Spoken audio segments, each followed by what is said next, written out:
Good evening, everybody. How you doing? Today we're here with Edward Bird Sosa to discuss the St. Louis Jane Doe, who was found in on February 28th, 1983, in an abandoned apartment building in St. Louis, and she is named now as Precious Hope, right? Yes, sir. Precious Hope is her name. So, can you tell us about this case? Because I know she was found on February 28th, 1983.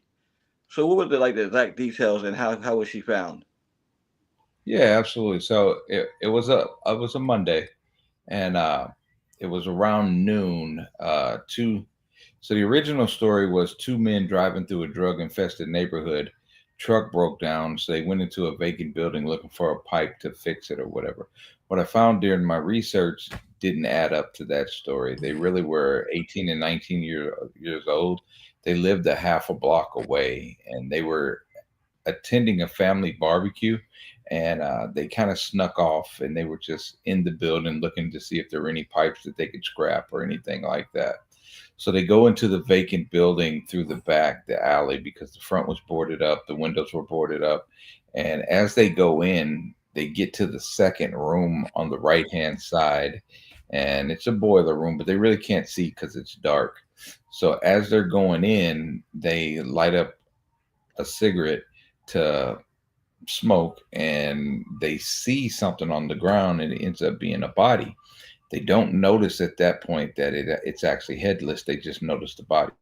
So they run back out and they go back to the barbecue, and they tell their sister, it's the youngest one's sister, Mr. Thompson. It's the cousin of the other one, and she doesn't believe him. She's only 20 years old. Okay. So she told me that a group of them decided to go back and see.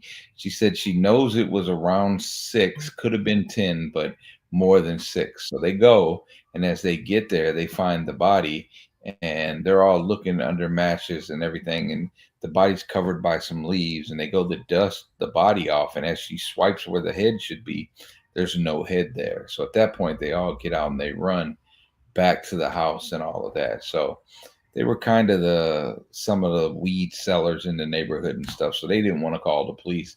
So they made the two guys that actually found the body, Mr. Thompson and Mr. Harris, call the police, and that's how everything got started. The detectives ended up getting to the building around 1:30 ish, 2 o'clock, and that's when everything just begins to unfold. Okay, and so she was found, and what's the estimated age that they're saying that she is? So the estimate age is between 8 to 11 years old. Hmm. Uh, the forensic pathologist I had actually look at it, and again, she's going on the reports, but she believes the age is closer to 9. Okay, so the age is closer to 9. Now, where Yeah. is the case? Because I know it's been 4 decades now, as 42 years exact. Where is the case and like going on now? Because I know people on my page always inquire about this case. Like it's one of the, and they always bring up your documentary and how good it was. So like, where's the case at now? So right now, the the detective who was on the case for a long time, which was Detective McGlynn, actually retired last year.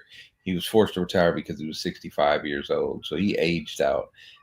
There's a younger female detective that's on the case now, and she's doing a lot of work. The has been with Parabon, which is a genetic genealogy place, for about 8 to 10 years, and they've found hundreds of relatives, just not enough to be close enough to the child to know who she actually was. So Okay. there are relatives in St. Louis, there are relatives outside of St. Louis.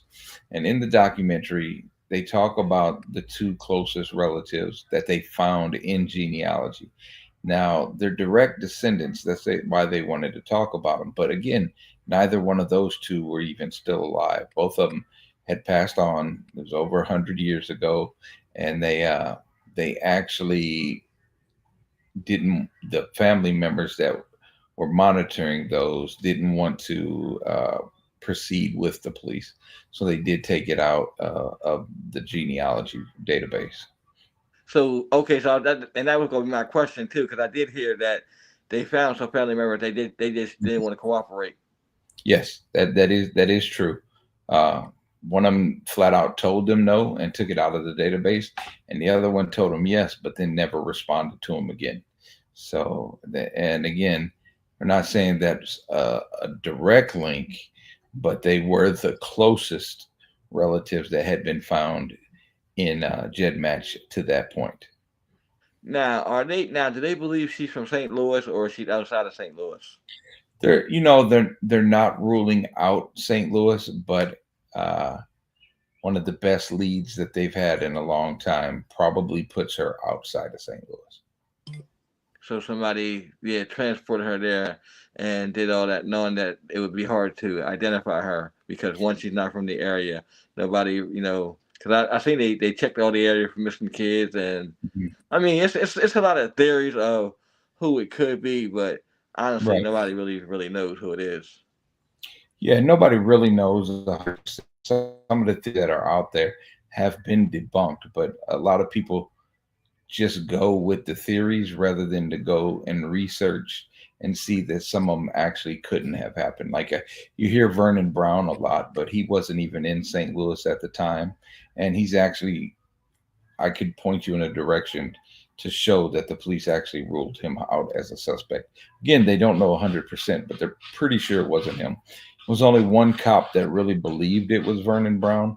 Mm. And he probably, in my opinion, was just trying to get somebody to confess. And he figured a guy on death row, once he died, the case would die with him. Again, that's my opinion what that officer was doing, but he's the only one that really believed it was Vernon Brown. Okay, okay. So like, do you think this case will like not get closed? Will you think she'll get identified anytime soon? Do you see it happening this year, next year, or you just don't know? You know, I do think it's soon. Two and a half years ago, I thought it would be within 2 years, and I'll say now, 2 years later, we're closer than we were 2 years ago. But I do think it'll be in just a couple years. Within a couple of years, she'll be identified. And are they still currently doing DNA testing on her body and stuff like that, or I mean, using her DNA for different things? Yeah, so they are still, actively working this case. So for the people that think they aren't, the police are doing a lot. Of course, they can't say everything that they're doing to the public, but they are working on it. And as far as DNA, like they wouldn't have to exhume her body again. Something I thought was pretty cool was because of my film, Brian McGlynn, who was the head detective on the case back then, had reached out to the National Missing and Exploited Children and asked if they had any additional information with the release of the documentary, and they said no, they didn't. However, they asked him would he want a piece of her femur back Mm-hmm. because they still had some of her bones that they had taken from the first exhumation. So if they had to do any other testing, they wouldn't have to exhume her again. They already have a piece of her bone in evidence that they could use for that testing, which I think is pretty cool. Right. One thing I haven't seen is an artist rendering. Do they have? Did anybody do like an artist what she may look like in life? So Parabon is the one who actually do the phenotype images based upon the DNA. However, they don't do it on children under the age of 14 as features aren't fully developed, and whatever image they would put out could look 1,000% different than what the child actually did look like. There's gristle in your nose that hasn't developed yet the size of your Mhm. ears. So there's just not enough evidence for a child for them to do that. So there is no rendering. And you say Parabon is the only one that's in charge of it. So, like, say if somebody like missing, like, say if a different organization was involved, would they be able to do that, or would they do that, or is it same? Is it the same rule as they wouldn't do it on a child? I believe it's the same rule. I know that's definitely Parabon's rule, but there's an exclusive contract with Parabon and the St. Louis Police Department. So that's who they're using. And Parabon is one of the best.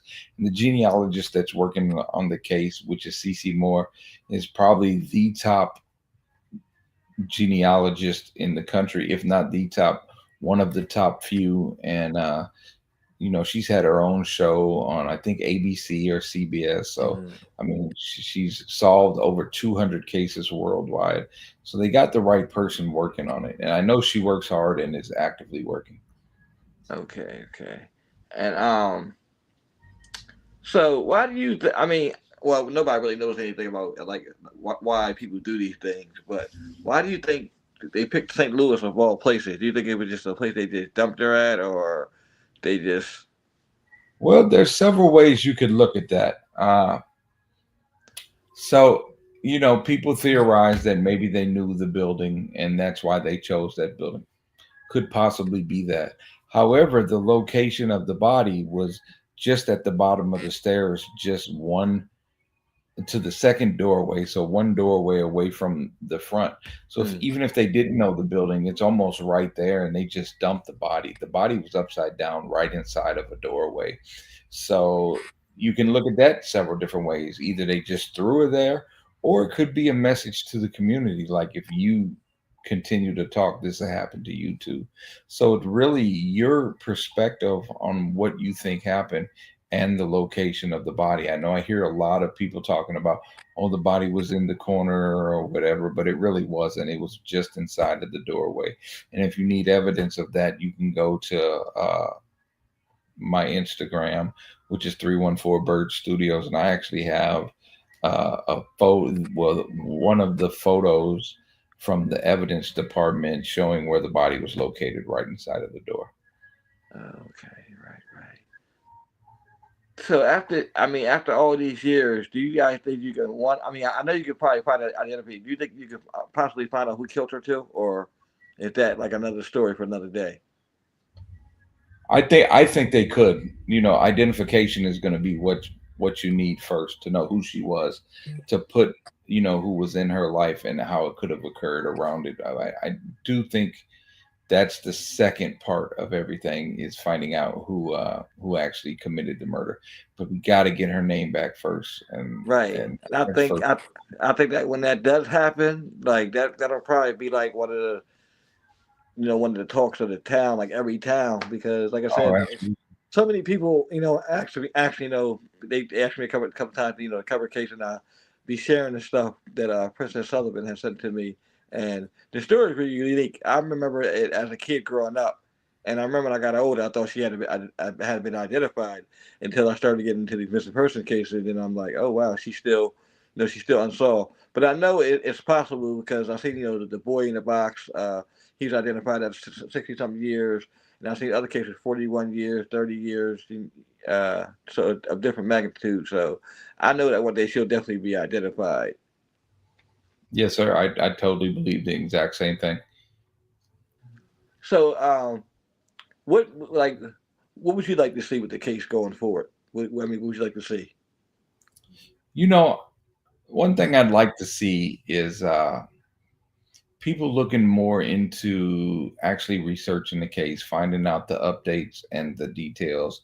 There's a lot of times with people that post information or do YouTube videos, even podcasts, they're regurgitating old information from old podcasts or old sources, which kind of hindered the case too, because I just seen a video 2 days ago and they're still talking about spina bifida occulta. But if you watch the documentary, they kind of tell you in there, that was somebody made that up and it got attached to the case. Like she didn't have spina bifida occulta. And, that can affect the case because somebody could have heard of this 20 years ago, but because they thought the child had spina bifida, they can say, oh, that wasn't my niece.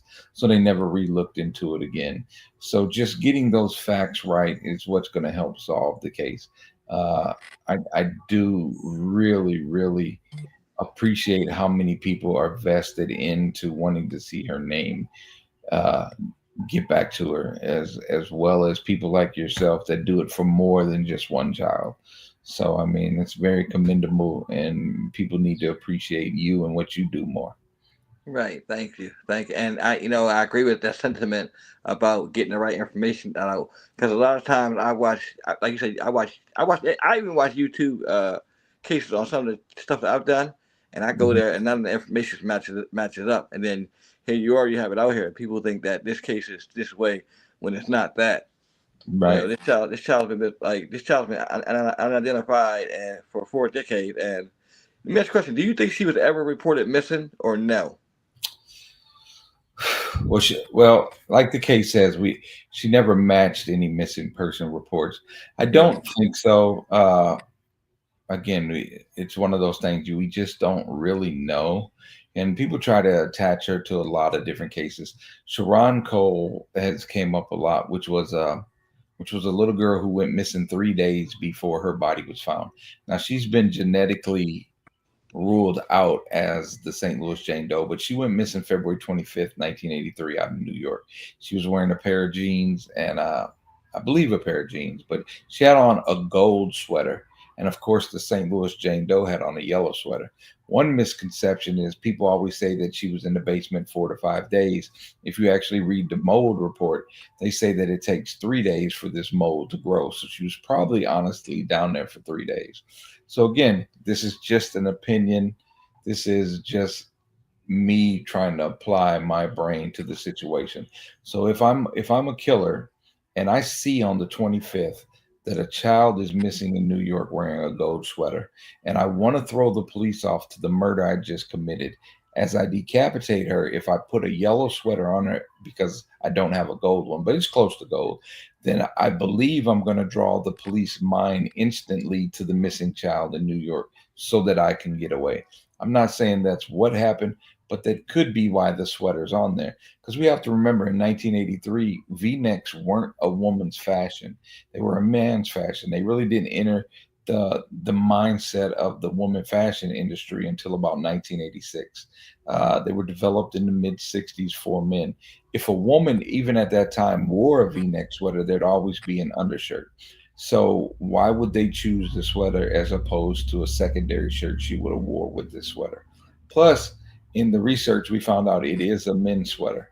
So, Okay, and that's funny that you say Sharon Cole because right before we went live, and I was researching some more of the case, Sharon Cole name came up, yeah, yeah, a and lot of people were people, speculating.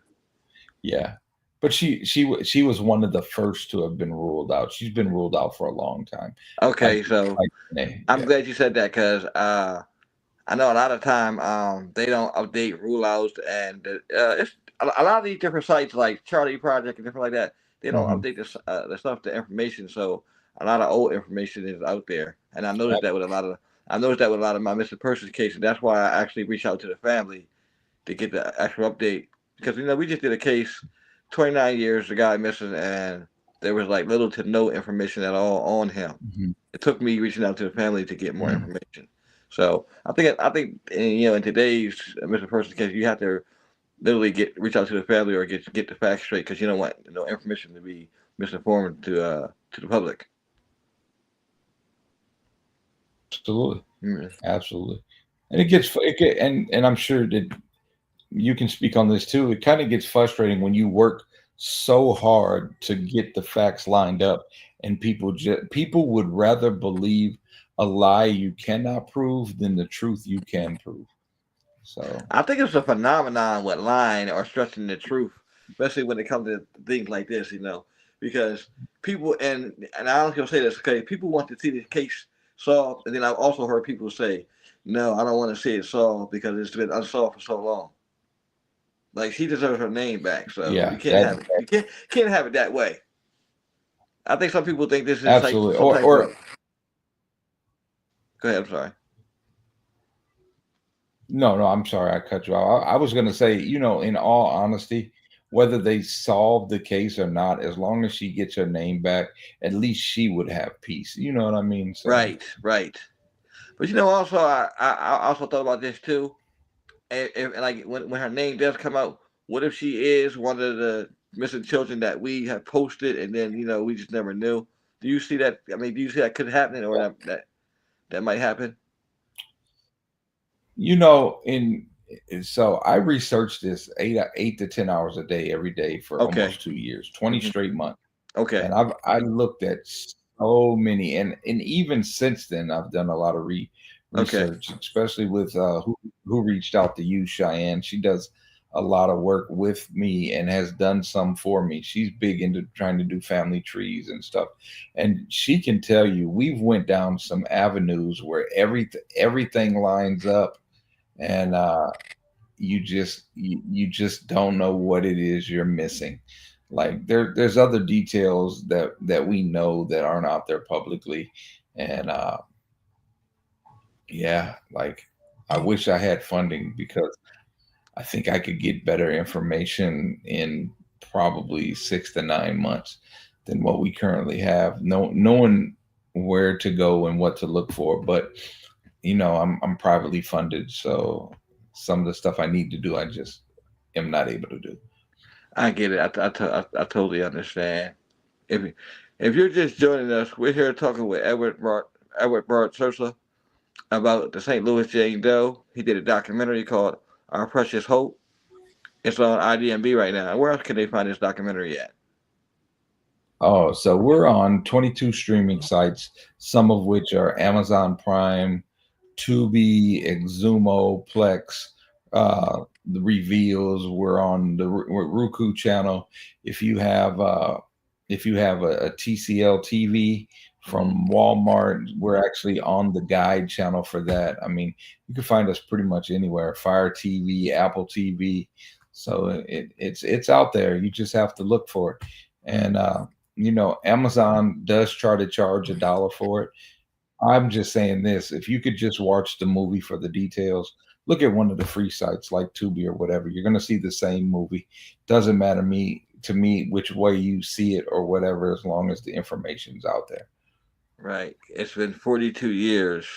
42 years. That's 4 decades that she has been unidentified, and it shouldn't have took this long. But like he said, whenever she does get her name back, then she'll be at peace, and then from there, the police can kind of go back and trace her family tree. Because I'm pretty sure once they get her name back, and I think the person that went to great lengths to have her concealed like that didn't want her unidentified. I mean, identified because they might have solved the case right away. Oh, absolutely. So yeah, I agree with you. It's either that or she had a distinguishing mark that would help them to solve it quickly, like maybe a mole on her face or something.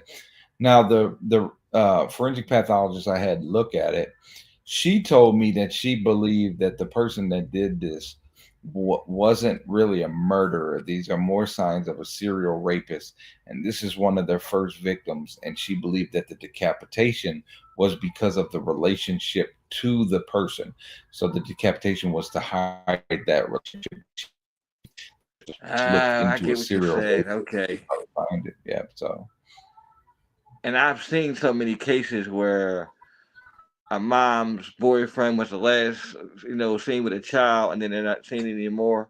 So I get what you're saying in that aspect of yep. what happened to her.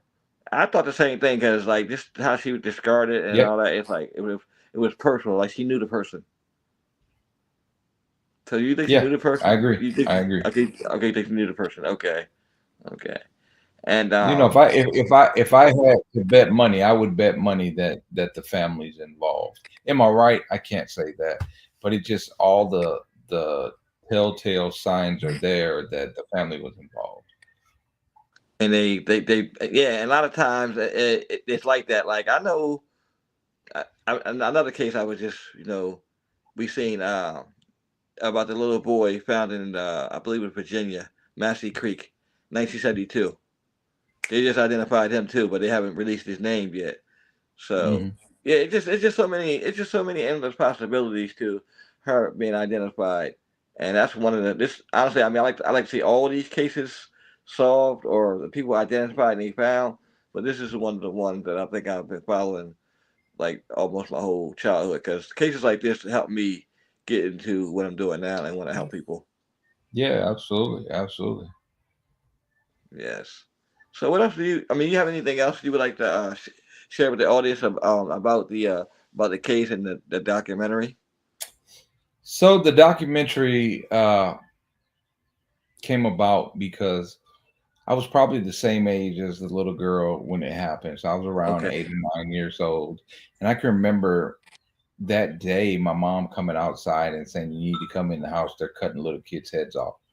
And I just remembered it. And over the years, I would look into the case, talk about it with my mom, and just kind of see what happened. But then I ended up getting COVID in 2021. I was in the hospital for almost 5 weeks. And at that time, people weren't coming in. You couldn't have visitors or anything I like that. remember. Yep. And so I'm just saying my thoughts, and I just told myself, like, if I died now, I would have did nothing to help this little girl. So I made a promise that if I'd lived, I'd get out and make it. So I got out and I sold my car to buy the equipment and start the research. Now, me saying that, I want to be very clear. Like, I had a second car, so it wasn't like a big sacrifice I was doing. Because I've told that story before, and then I see the naysayers. Oh, he gave up everything. No, I'm not saying that. I said to get the equipment and things I needed, I did sell a car that I had, and that's how I began my process because I wanted to make the film. And one of the best pieces of advice I ever got was just get it on film, worry about everything else later. So the I reached out to some people. I got some great interviews. I put out like a little YouTube video at first for about 45, 50 minutes, and I got like 30,000 views in like 6 days. So the National Missing Exploiting Children reached out to me, and they were like, Would you consider giving your research to the Discovery Channel?" And I'm like, I was flattered, but at the same time, I was like, you know what? If they're asking me for my research, I must have something. So I just wanted to continue focusing on that research. And they told me, well, they asked what I was doing next, and I told them, well, this is what I'm doing next. And the lady told me, no, you need to stick to doing this. That's not the whole story. See what you can find out. And I did. So I stuck with that project, and I found out a lot that people didn't know. Like, no, everybody assumed that the psychic had actually stolen the sweater by making a comment that it was lost in the mail. Well, her comment was, if the police didn't have it, it must have gotten lost in the mail because she did what she was supposed to do. And it wasn't until my documentary that the police finally admitted that they did receive it back at the police station and they lost it there. So, Okay, so the sweater actually came back, and then they lost it there. Now, yep, end of now, them. how did they lose the sweater? So, if you in the documentary when he's mentioned it, he says that he's got the signed receipt by a person that still works at the police station to this day, and they just don't know what happened to it after it was signed back in the police station. In So could talking, it possibly? So could it possibly be lost? And they possibly, if I mean, I thought, I mean, I know it's been a lot of years now. Do you think that somewhere it could be somewhere in that police station they haven't found it? let I gotta watch my words here. Okay, Let's just say they know it came back, and no one will ever find it. But okay, okay, they okay. know I it was got. there. Okay, I So get what you're saying. yeah, I can't go into details, but they Oh, know it right, came. right, right. Totally, totally. Okay, okay. That's totally understandable because I know this is still an open case, and Mhm, like I tell people a certain time, like a lot of times we don't put everything in the post because some stuff we're not allowed to release. And some people tell mhm, us to keep confidentiality. That's what we've been doing for so long. So a lot of things I don't put, I will not put in the post. Some things mhm. I'll leave out. So I totally understand some things you can't talk about. Yeah. Okay. So we talked about the documentary. Mhm. Um, so you've been working on this for how long now? I mean, I think you told me 2 years, right? You said, or no, Yeah. longer. Well, I've been working on it since constantly since February of 2021, Okay. like nonstop. Even after the documentary, I didn't go into as much time, but Hmm. we still put in hours every week on trying to figure this out. Like Cheyenne's put in a lot of hours. One of my researchers that helped me out is a lady named Meriwether, and she actually has put in a lot of time. She developed timelines and everything else, uh, so that really helped out because she took the first piece that I put out on YouTube and organized everything into like a police timeline. So Okay. that was awesome to have because, like in my research, my timeline I was going with was from interview to interview, what happened and placing things in. So, that secondary eyes was awesome. And like I said, Cheyenne does to almost every week she's doing at least 3 or 4 family trees trying to figure out where the people came from. So we do know that Okay. that the families come from uh, Freestone, Texas, Freestone, and Texas. yep, and Calverton, Alabama. So there's genetic links there going back in the bloodline. Uh, we do know that the Alabama family went through Memphis, but we do not know how the Freestone, Texas family and the Calverton, Alabama family actually met, where they met, or how the child ended up in St. Louis. But those are Okay. starting points uh, for this. But somebody out there definitely knows, and I'm pretty sure. And I always say this: I think people sometimes watching these YouTubes and Facebooks, I think they sometimes the people that actually are part of these crimes or know these things actually watch their stories being told. Oh, no doubt, no doubt. I totally agree with you. Yes, yes. If you're just joining us, we're talking with Edward Bird Sosa about the St. Louis Jane Doe found on February 28th, 1983. He did a documentary, Our Precious Hope, and the documentary is streaming on 22 different sites. And we're here just discussing the case and the documentary. And Mr. Sosa has just been telling us about the case, what's been going on with it, and where it stands at today. Okay. Is there anything else you'd like to add? Yeah, I mean, yeah. Are you getting any questions or anything people want me to answer? Like, I could talk about this all day. I know we That's don't what I'm have much asking. time, Yeah, but I'm not seeing anybody in the comments right now. But yeah. most likely, because what I'll do with this podcast is I run like a new podcast. I'll run it a couple of times. Like I'll run it again after we're done. I'll run it again, and then I'll Mhm. run it again for the whole weekend. So people will see it. So if they Yeah, don't see if absolutely. they don't see it now, they'll definitely see it when it gets rerun. Absolutely. And I'm open to, if you get any questions anytime, you can reach out to me because I love talking about this case because the more that we talk about it, we're not gonna let her die. And that's what's key.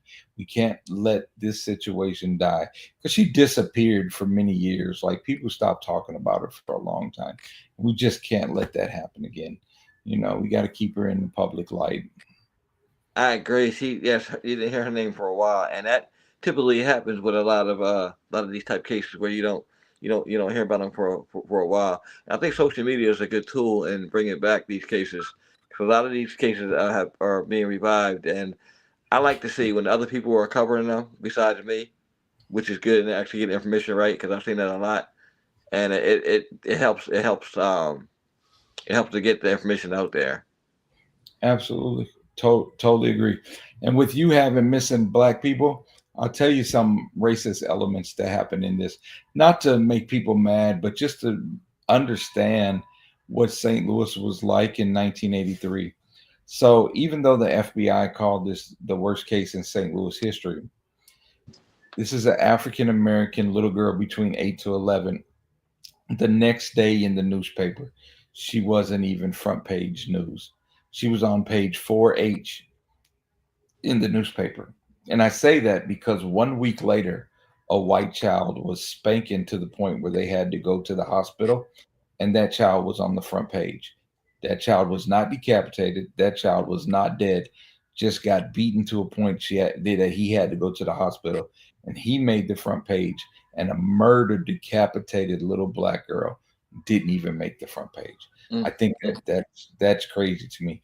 Not only that, that night on the news, her story didn't even appear till after the first commercial break, because the entire first part of the news was because February 28th, 1983 was the last day that the television show MASH actually aired their final episode.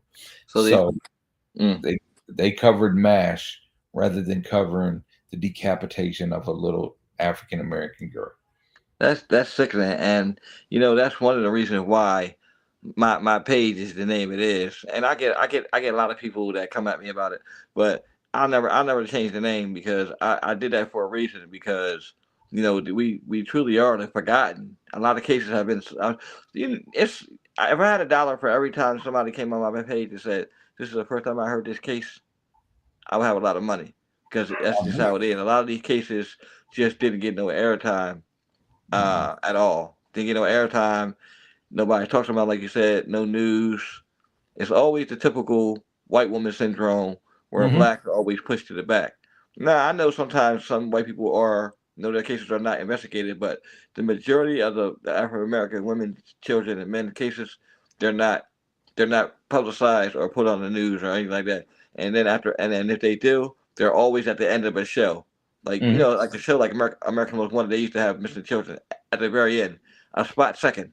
I always I always said that never made no sense because they're there for a second and then they're gone. Yep. I mean, So we can even. I mean, it's that way in almost everything when it comes to almost like a second class citizen when it comes to crime. You know what I mean? Like, I don't know what it is, but even the police in treating this, even though Colonel Atkins, who was the first ever African American homicide chief of homicide detective, head of mm, homicide, he was African American, but when they would post uh, in papers, they would post in Ebony, they would post in Jet. So even their posting was in magazines that were just for African Americans. You know, I wish they would have thought broader so that other people could have eyes on it, but it just seemed like it was pushed only to the African American community, which in the African American community at that time, I'll share something with you that I thought was unique in my research. Let me get a drink here. okay. So this is what was unique to me. When I talk about, so part of the case is her body was found with 2 coats of fingernail polish. Here's where socioeconomics comes to play in this situation.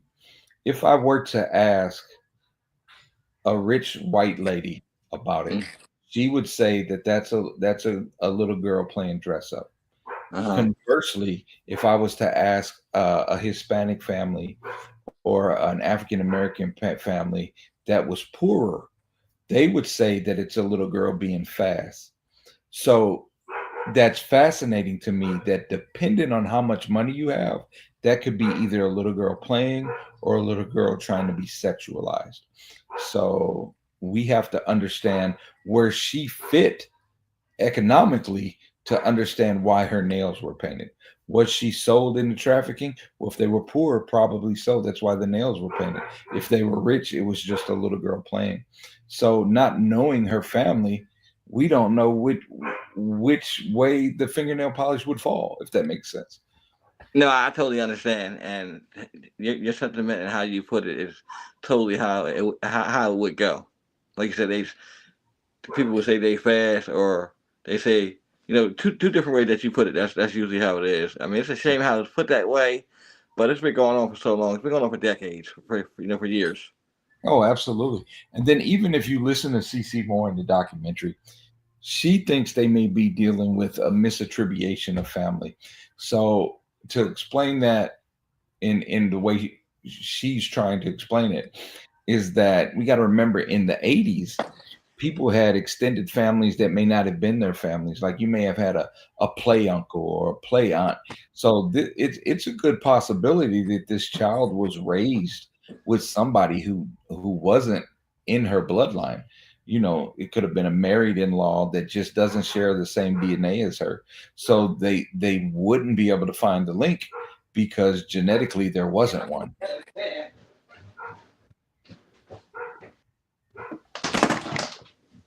Okay, sorry about that. Oh, you're good. You're good. Yeah, but yeah. So I'm sorry. What was the last part you were saying? I was saying that we got to remember in the '80s that there were like play family relationships, and so one of the things that CC Moore has been thinking about is that this child may have been raised by somebody that does not have a genetic link to her, like a Ah, like okay, a married in-law or something like that. So it's okay. harder to find out who she was if she was raised by somebody who doesn't have the same DNA markers. So she could be adopted too. Could be adopted, could be an illegitimate child, could be a lust baby.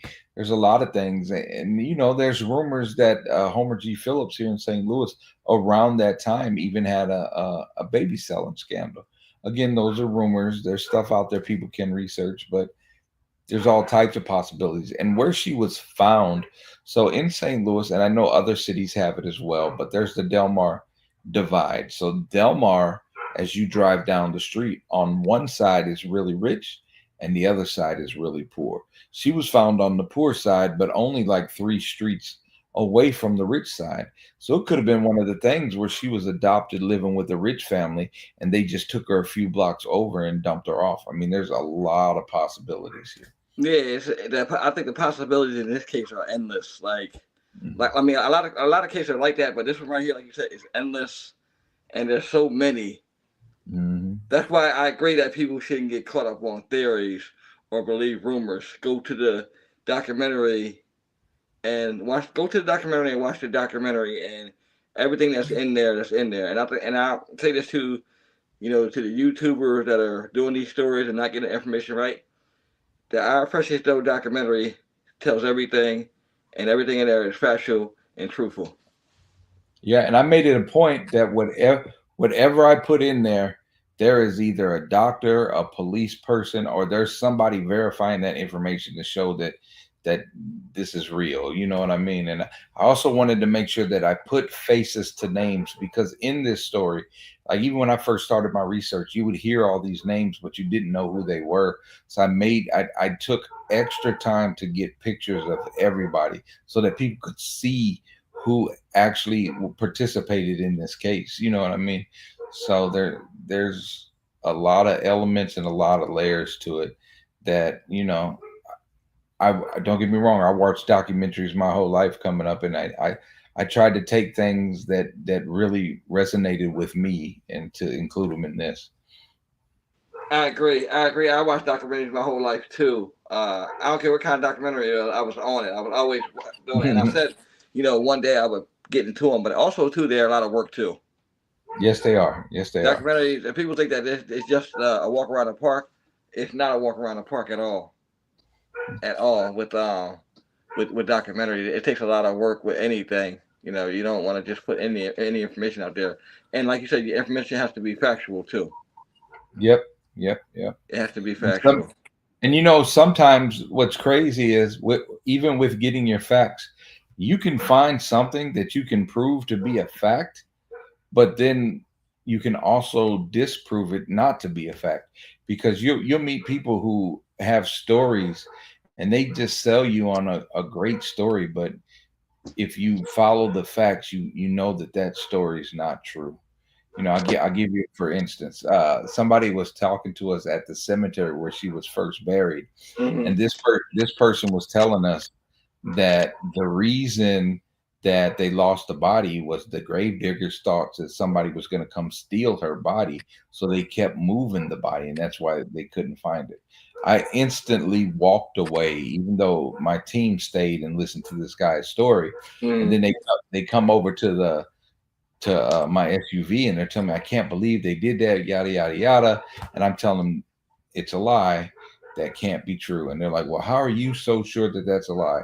And I told them, this is how I know that's a lie, because there's no way they could have looked at a picture 30 years later and found where that body was if it had been moved. But the fact, Exactly. You're right about that, and I agree with you too. There's no way they could have found that. So, yeah, yeah, you're right about so it that too. couldn't have been moved. For them to use the trees and stuff in the background, it had to be in the exact same place. And So, okay, you have to so remember they found the body within 8 inches of where it was actually buried at. So it couldn't Oh have been her. wow. And I mean, okay, so I know back in '83 when they found her. When did they exhume her body? 2013, in So June of 2000. 2013 is the year her body was exhumed, and I Yes. know it had been by that time it had been what 30 years. So 30. what made them all of a sudden decide to exhume her body and try to find out who she was? Was it new people in the office, or it It was was just a it quick was report? actually it was actually the police that wanted to do it because they were hearing this stuff about isotope testing, which is a test of your bones that can tell you what part of the country you drank water, you ate food from, the mineral deposits in your bones. Mm-mm. Okay. Uh, so that's what made them want to do it. They already had a DNA sample from her, but they also were going to verify that that was it.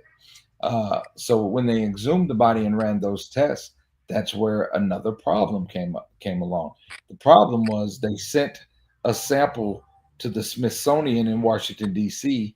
and another sample to the University of North Texas, and both of those, when they did their research, came up with a list of almost 10 states each, but none of those states crossed.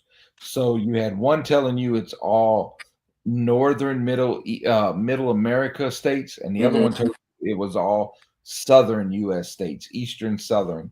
So the fact that they both came up with multiple states and none matched, the only thing that matched in both is the minerals in her bones did not reflect Illinois or Missouri.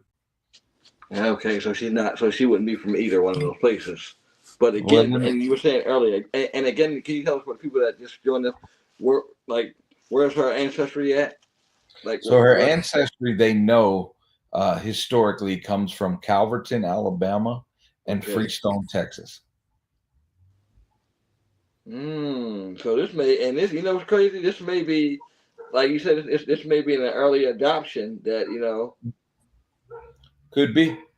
yeah, like again, going back to the endless possibility. It's just so many possibilities in this case, and actually, since talking to you tonight, it's actually making me more interested, and I'm going to go back again and watch the documentary, and just appreciate it because the first time I saw it, I was just fascinated by it because somebody else had turned me on to it, and then a couple of my friends today, I was telling them, I'm like, have you guys seen this documentary? They're like, no, we don't know about this, and some of them are my age, which is 47, and they don't know about this type of history. So I sent them a link to the documentary, and they're blown away by the whole thing. They're like, wow, this really happened. I'm like, yes, this really happened. This is a part of history. I mean, it's on the wrong side of history, but it's a part of history, and this actually happened to this little girl who's been unidentified for now 4 decades, which equals out to 42 years.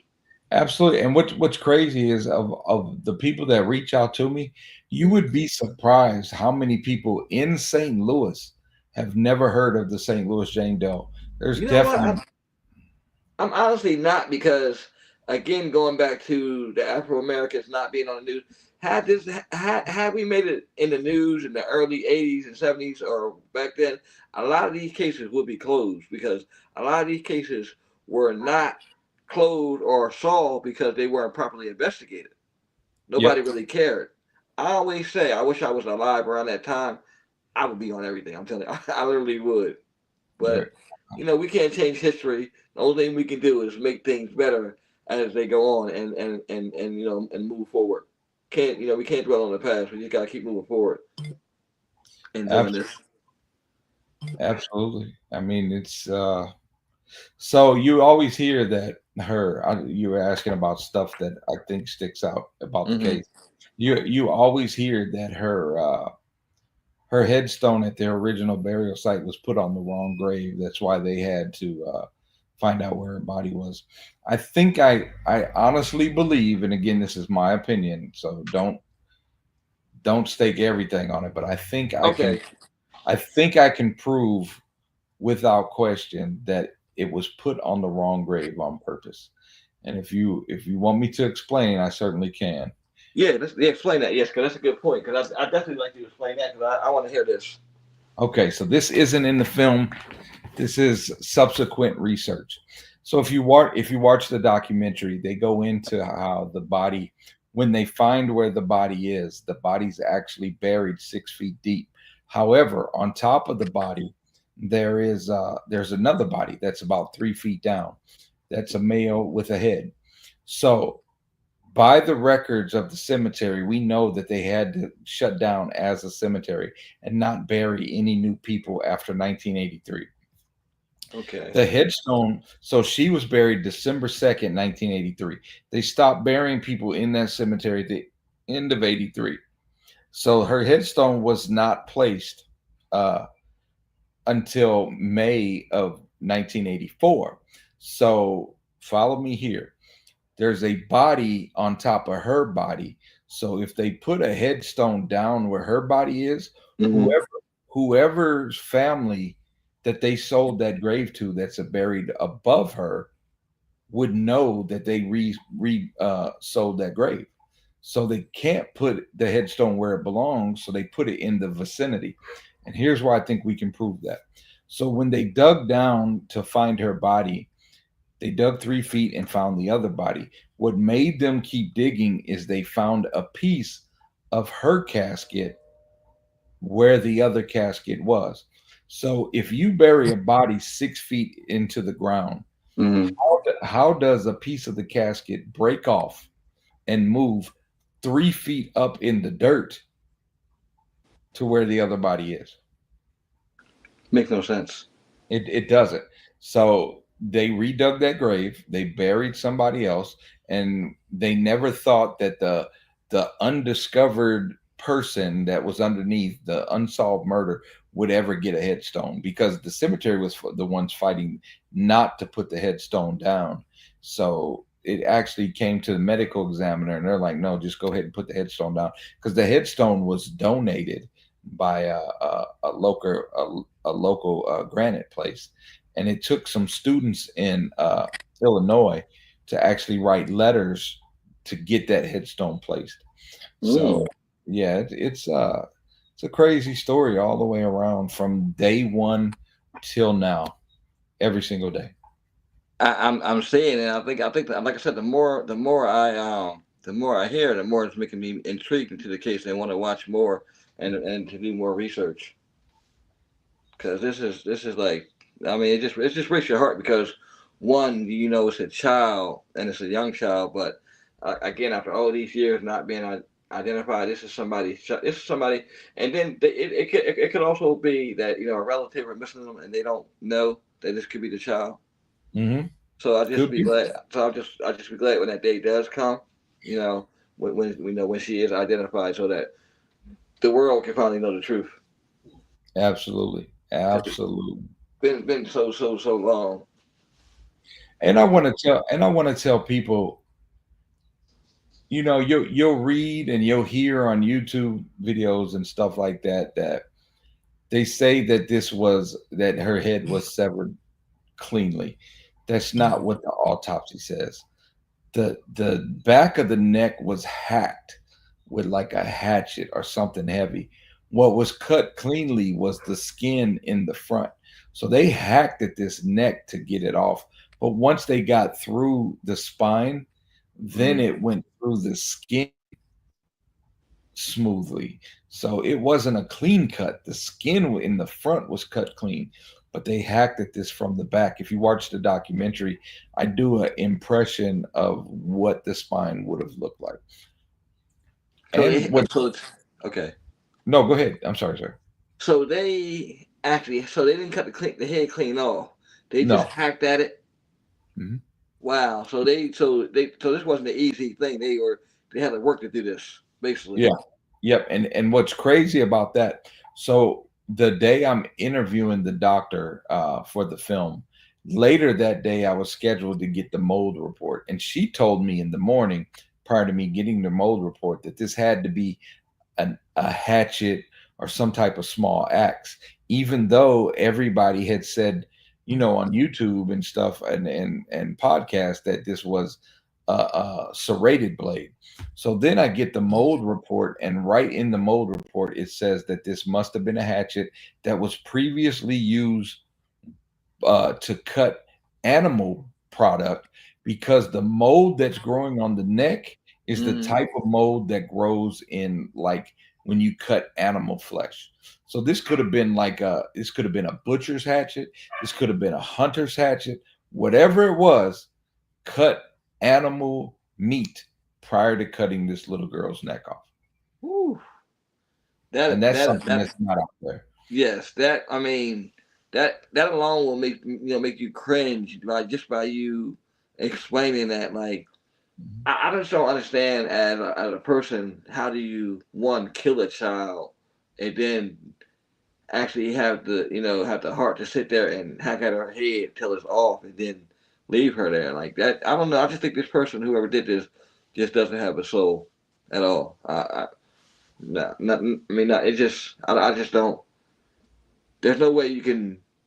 There's no reasoning to that or why it happened. Yes, sir. There, Agreed.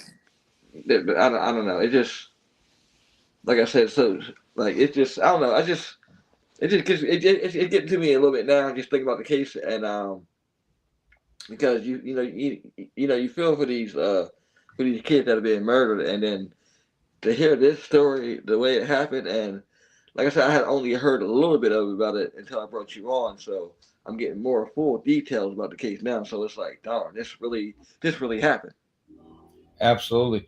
And you'll hear in research they'll say oh, like some news articles say she wasn't raped, others said she was raped. The police, when I asked them what they wanted parts of my documentary to be focused on, they asked me to focus on the rape because it was never out there. The So she was severe, raped. she was severely raped, and her lower parts were basically ripped apart. So her vaginal area, and I'm not going to get into detail. You can certainly hear this in the documentary. But Okay. her vaginal area was ripped. You got to remember this is a 9-year old, but it was ripped almost all the way through to the anus, and the walls on her inside were transmural. And what that means is that they're punctured to the point that you can see through them. So Woo. yeah, so it's crazy. And there's actually a morgue photo that if I could show you and you kind of look in that area. So if uh you've ever seen the photo of her hands behind her back, that's I actually actually did see the morgue photo, and I had thought about playing that in the background, but I yeah. didn't. But Well here what I'll do is when I make the post of this right here, I'll put mhm. all that in the comments. Yeah, so I actually have the actual morgue Oh, if you photo. have, go ahead. Whatever you have on your side, you want to show, feel Yeah, free well, to. no, no, I'm not. No, I'll send it to you, Okay, okay, I so got you you. can Okay, I post it. got you. But Okay, so that picture is cropped. Like okay. it actually shows like more of her lower part, and you could kind of see that her insides are hanging out a little bit. And not to be Woo. gross or anything, but once you read the report and you Hmm. can see it in the picture, it's crazy. It's crazy. Yeah, just well, now that you told me, I'm gonna actually go back and look at that photo. I mean that Yeah, photo. I'm kind of glad I didn't put a couple of those photos on the scene. I know some people can take it and some people can't. So what yeah, I'll do is I'll just do a whole different post and put those photos in there. yeah. Okay, so we have a question. Was there any DNA kept on file from the sexual assault? Wow. I mean, okay, I tell you what. Answer what you can about this. If you Right. can't answer too much, then So I'll say this. Whoever asked that question, just follow me, okay? Because I want to say more than I can really say. But in the actual autopsy report, it says they kept uh, 3 slats and 3 slides, so a total of 6. So that was kept on file. What people miss is that that could possibly be suspect DNA. Possibly. That's okay. all. That's all I'm going to say there. Okay, it could Even possibly. Okay, okay. So Victor, the answer here, he said it could possibly be. And yes, they did get DNA, right? They did get DNA. Okay, yeah. So they yes. Yeah, I'll leave it okay, at that. Yeah. okay. I'll leave it at that. Okay. Do we have any more questions in the comments? Edward, he said feel free to ask him anything. Whatever he can answer, he will. If he can't, we just have to take it at that. or at least read between the lines of my answer. Yeah, definitely read between the lines.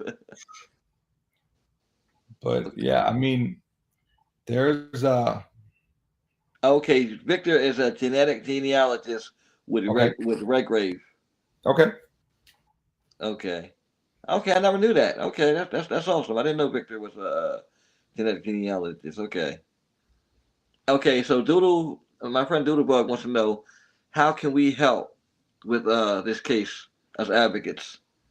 Absolutely. So the best way to help with this case is to convince I'll say this. We do know for a fact that she's African American. She's not Indian. She's not from Jamaica. She's not from Africa, another country. She is an African American.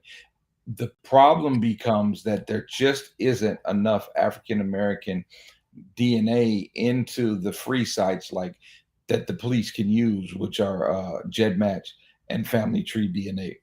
So the best thing to do to help the case is just open up your DNA so that people that the police can use Parabon to run it against the St. Louis Jane Doe. Yeah, you may not be a relative, or you may be close enough that it leads to another relative. They just they're literally waiting on that one right DNA to get in there. Okay.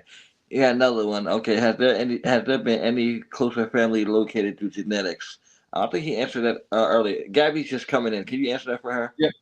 So yes, so know that they've located hundreds of family members, just none close enough to know who she may have been.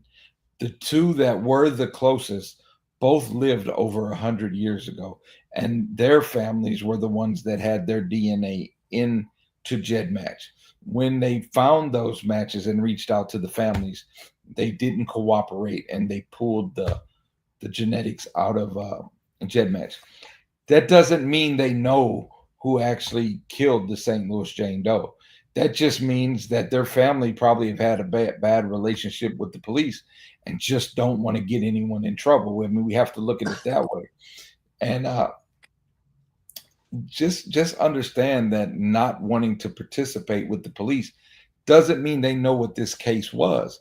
CC Moore made it very clear that when they reach out to the families, they can't say, "Hey, I'm working on the St. Louis Jane Doe case. Will you help me?" They just have to tell them that they're working on a police homicide and their family may be related. Oh, so they don't have a So, clue about that. So they so they just don't have a oh, clue okay. what the actual case But is. I understand because they want to protect the case at the same time because you could be saying that to the person and that could be the actual person that's involved in the case and you not know.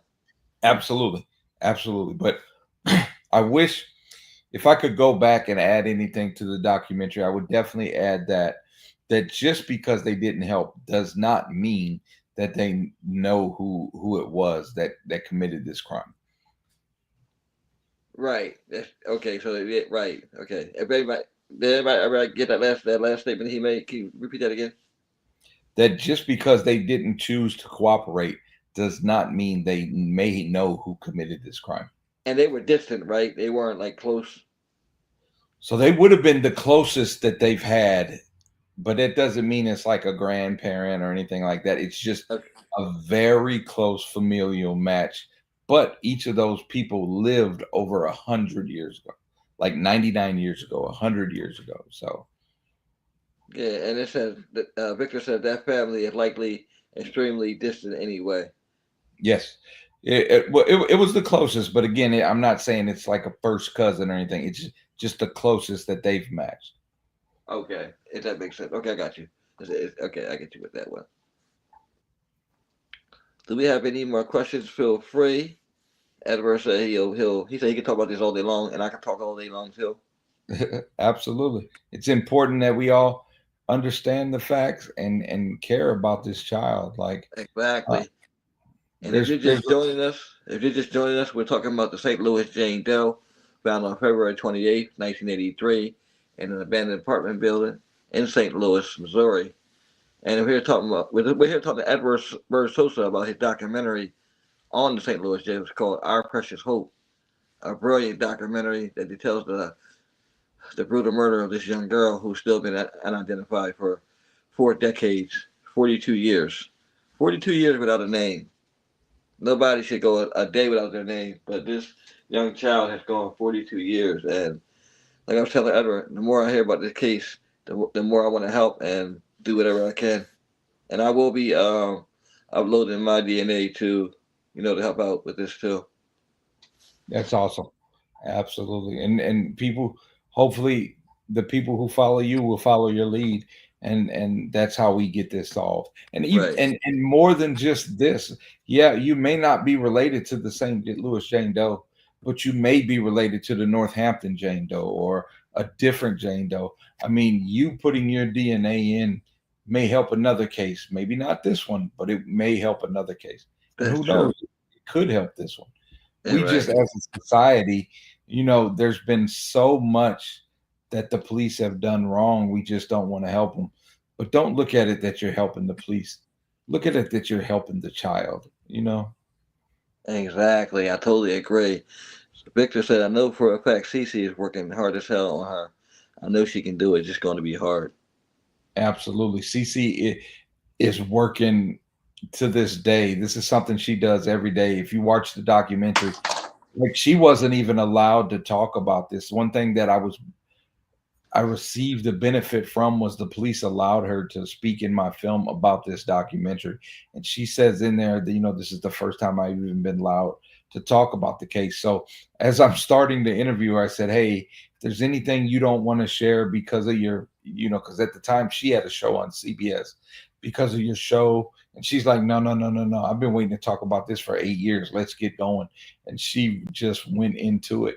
And yeah, she's doing phenomenal work. And again, she has found relatives. Don't think she hasn't. They're just not close enough to know who this child may have been.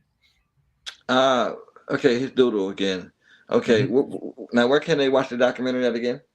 Absolutely. So you can watch it on Amazon Prime, Tubi, Exumo, Plex, uh, Roku, Fire TV. If you got a TCL TV from like Walmart, I'm on the searchable thing on there. You can watch it on the TV channel Reveals. There's 22 different streaming sites in America. There's 32 worldwide. So it's streaming in other countries as well. If Okay. you're in, I do know this. If you're in Canada, it is not on Amazon Prime in Canada, but it is on Tubi in Canada. Okay, right. Gabby says, I know some people assumed it was family on family crime. I assume that as well. Again, that's my assumption. Uh, Only because of the elements of the crime. And like I said, the researcher I had look at it, she actually felt like this was a serial rapist, and this may have been one of his first cases of rape, and that's why he murdered and decapitated the child, was because of the closeness to him. So the decapitation is secondary to hide the crime. The murder was because of the closeness. But that's my forensic pathologist. Her name's Dr. Joy Carter. She's actually awesome. If you get a chance, you should look her up because she was actually the first ever African American chief medical examiner in the history of the USA, and she's awesome, dude. Okay, let me see. Okay. Gabby says, my question might be the one that can't be discussed publicly yet, but I wonder, did the DNA from the sexual assault and her own DNA come from the same family?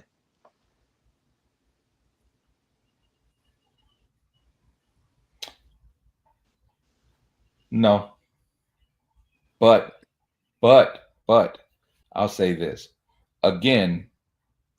There may be a misattribution of family, meaning that she may not necessarily have been raised by a genetic link family. This could have been a play family. This could have been an in law that wasn't genetically related.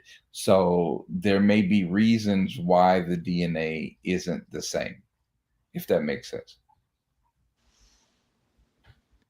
Okay. My question is, has her DNA been checked against other does? Yes. Okay, yeah. And I believe there's 12 to 14 that have been ruled out. Okay, so 12 to 14, he believes that's been ruled out. Okay, she might be an MPE. Now, what's an MPE? I'm sorry, I should know that. As far as like missing person, or what do they mean by MPE? That's what I'm asking now. That's one thing about when you get letters, depending on when you do research, one place may use the same letters, but it means something completely different. So Oh, we got okay, non-parental. Okay, your dad is your dad. Okay, I get what they said. Okay, non-parental. Okay, I get what he said. Non-parental. yeah, Yeah, like he said, it might be yep, non-parental, yes, yep, she's absolutely right. and that's so true because she could be non-parental and she could also be the little girl down the street. We just Mhm. don't know. And this could be a guardian. This could be uh like she could have been adopted. She could have been in a foster family. I mean, there's a lot of reasons that the DNA aren't linking up. You know what I mean? So Okay. Oh wow, I didn't know that, Lisa. I didn't know that. Okay, I didn't know that your father was that raised you wasn't your biological father. Okay, good question. Yes, could be a could be a Terry Rasmussen thing. oh, what, sir? I'm sorry. It's they said this could be like a Terry Rasmussen thing. I'm not familiar with Terry Rasmussen. Yeah, what Victor? Can you allude on the Terry Rasmussen? I hope I'm saying it I, wrong. I, Yeah. here's what's funny about that. Well, like when I go to crime events and stuff like that, because you've done research in a film, a lot of people think like all the cases out there, but the cases I've researched are the ones I know the best. So I'm sorry if I don't know the other ones, but if you spit it out, I can tell you if it matches up. Okay, I got you. Okay, I see Nancy Grace has entered the chat. Nancy, do you have any questions that you want to ask Edward? Yeah. Okay, where? Oh, okay, where stepdad kidnaps a child. So I guess Terry. I think I did hear about the Terry Rasmussen case with the kids. Okay, I understand. I have to go back and look at it some more. But And it could be that that was, even though Vernon Brown probably more than likely is not the culprit. It was speculated that this could have been one of his girlfriend's daughters. So that's kind of how he got pulled in. When I right. talked to the police about Vernon Brown, how his name came up, again, he wasn't even in St. Louis at the time. But how his name came up is the database that they had in the 80s. You would have to type in like the hundreds of a block. This happened at 5635 Clemens. So when they typed in the 5600 block of so and so, he lived at the 5600 block of another street, and that's how his name got pulled in. Okay, I got you. I, And I want I to make tell a you, correction. I want to make a correction. Nancy Grace is not in the building. It's Nancy Drew. Okay. Nancy. Okay, Was there any more news regarding the sweater and rope sent off? watch the documentary, and I don't say that like rudely, but yes, the police received it back at the station and lost it at the police station, and they actually verified that in my documentary. So the sweater was not And lost in the mail, how they say it was. That the sweater made it back to the police station, but then from there it got lost. yes, and they Okay, so admit that they have a signed receipt of okay, that back. right. So I know a lot of times, like I've seen where people said that the sweater was lost in the mail. The sweater was not lost in the mail. It came back to the police station, and then that's where it went missing from. And that's a Yes. fact, and it's in his documentary. So if you hear somebody saying that, then that's definitely not factual. What they say got lost in the mail. And here's the thing about that. So when the cop admits it to me, I ask him, "Can I get a copy of that receipt?" His response to me was, "No, because the guy who signed for it still works on the police force." I said, "Well, I don't want to show his name. I just want to show the evidence." His response to me was, "I'm your evidence. I'm the homicide detective researching the homicide of this little girl, and I'm telling you that I have that. That was good enough for me because no one had ever admitted it to that point. Okay, so that's okay. Right. Okay, so that's right there. I'm near St. Louis, and this is uncommon. They are always losing. Okay, she said this. She says she's near St. Louis. This isn't uncommon. They are always losing evidence. Yes. And not only the St. Louis Police Department, I researched the West Alton Jane Doe as well. And the police destroyed the old evidence, even though it was from 1968. They still, without photographing it or anything, destroyed the evidence. So I wouldn't even be able to get those items because the police just felt like they were taking up space in their and that was the St. Charles County Police. They were just taking up space, so they I destroyed have, it. I have a similar problem. I have a Jane Doe, black female from New Jersey. Mhm. I can't even think of off the top of like where she's from, but they cremated her and they didn't take no picture of her clothing and nothing like that. So it's been very hard too. And I don't think they have DNA because again they cremated the body. Right. So like you said, you can't get those things that are lost. Yep. Yep. He said there are a massive number of body parts that are lost at the FBI. Not only that, I agree with that. Not only that, what scared me about this case is that when I'm talking to people, they told me that I wouldn't believe the number of skulls that are out there in the world sitting in science labs, sitting in bars and stuff like that, to where they're just sitting there and people's never done any type of research on them, DNA on them or anything, and they're just sitting in people's offices. I believe that. I so believe what you just said about those skulls, and I'm very wary if I see a skull. If I see, well, first of all, if I see a skull in anybody's house anywhere, chances are I'm not going in there. And years ago, another missing group told me about a guy that they knew that had human remains, like the bones and stuff, human bones. Yeah. He was going to turn them in, but then he just decided to keep them for himself. I don't know what he ever did with these bones. These bones could probably still be in his house. That's weird, though. Yeah, absolutely. That's really weird. Yeah, man. And even with this, they find a guy that has bones in his storage unit, and they test the bones he has. Wow. They test the bones that he has in the storage unit, and because he has the bone of a little girl, but it ended up being like 300-year-old little girl. So Right. And Victor just put there. He said there was one just down in Florida. Dude found uh-huh. it in his field and held on to it for 30 years. Wow. Yep, yep, yep. They should have Mhm. charged him. I'm sorry. You don't hold on to something like that for 30 years and then just come on, man. That's somebody's life. And he didn't think Yep, about that at all. That's absolutely. crazy. Absolutely. Yep. Yeah, it's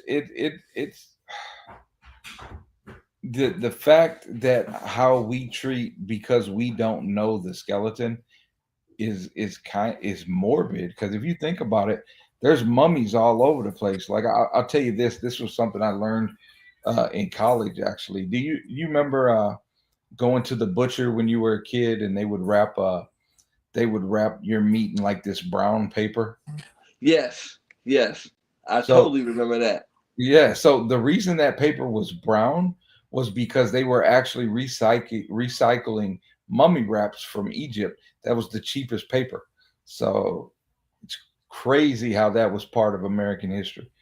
Wow. So that's where the infamous brown paper came from. Yes, sir. And you can research that. So Absolutely. repeat that. Repeat this again because this is Yeah. probably So gonna make people. This is probably gonna make people think different oh, about the brown absolutely. paper. So there was a shortage with the wars and everything, about with trees making paper and stuff like that.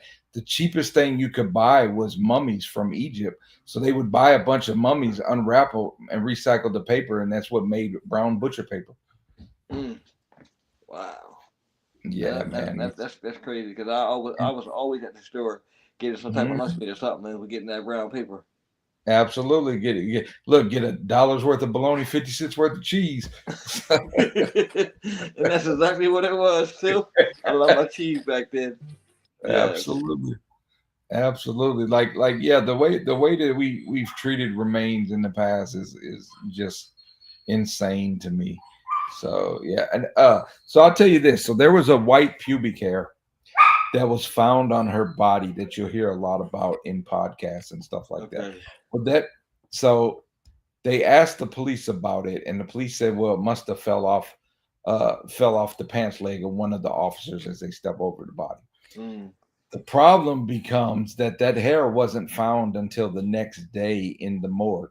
So they did do the type of testing they could back then, which wasn't DNA, but it was to see the type person that it came from and if there was a blood type. They couldn't get a blood type, but it was a Caucasian hair. So with it being white in the in the autopsy, you don't know if they're meaning white completely in color or Caucasian, because at the time they didn't say Caucasian all the time, they would say white. So it's a white reddish hair that they used all of the sample just to find out that it was Caucasian. So, like I said, the police told the news that it may have fell off an officer's pants leg. In talking to police since then, something I did not know until I did the research for the film was that the St. Louis Police Department in the 80s would reuse body bags.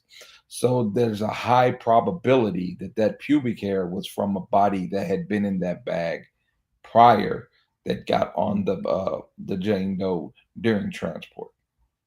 No more bologna or cheese for me, says Doodle. You know, Doodle. Actually, they put them in the clear bags now. I know down here they do Right, put them in the right, right. clear bags, but I can totally understand why you would feel that way. So yeah. Yeah. Oh, absolutely. And again, that was historically that not now. Okay, right, right. The times have definitely changed. We're in a different time zone now. Yeah. Absolutely. Do we have any more questions out there? I want to thank everybody, definitely for coming through and checking out this live. This has been a good live. This has actually been our longest live, but like Edward said, he could talk forever. Right. Okay. Because Yes. for like I said, 20 straight months, there wasn't a night that I wouldn't lay in the bed and I'm like, what am I missing? I gotta be missing something. And that was just me researching it for 20 months. I can only imagine a cop that's been on the case for 15 years, like what's going through his mind. You know what I mean? So Yeah. Yeah. That because investigating alone is a job too. right. I find. I'll t- I'll Go ahead, tell you TJ. something. I'll tell you something that's not in the documentary. So there was an African American newspaper here called the Evening World. Okay. Uh, the the thing about it was after this crime happened, there was somebody writing the Evening World claiming they knew who the little girl was. Uh, those letters disappeared. The police weren't notified about those letters, but they would write about them in the Evening World. And the only reason I bring that up is because if you read those 1983, 84 Evening World newspapers, they always refer to her as Sarah Doe. So I don't know what was in those letters for them to refer to her as Sarah, but that's the only paper to refer to her as Sarah. Sarah The Doe. So Sarah Doe, where at the time, the St. Louis main newspaper, the Post and the Globe, where they were referring to her as Sweater Girl. Like she hadn't even became the St. Louis Jane Doe yet. She was Sweater Girl because she was found in a sweater. so you wow. So that name Sarah can also hold some significance in the near future or something like that.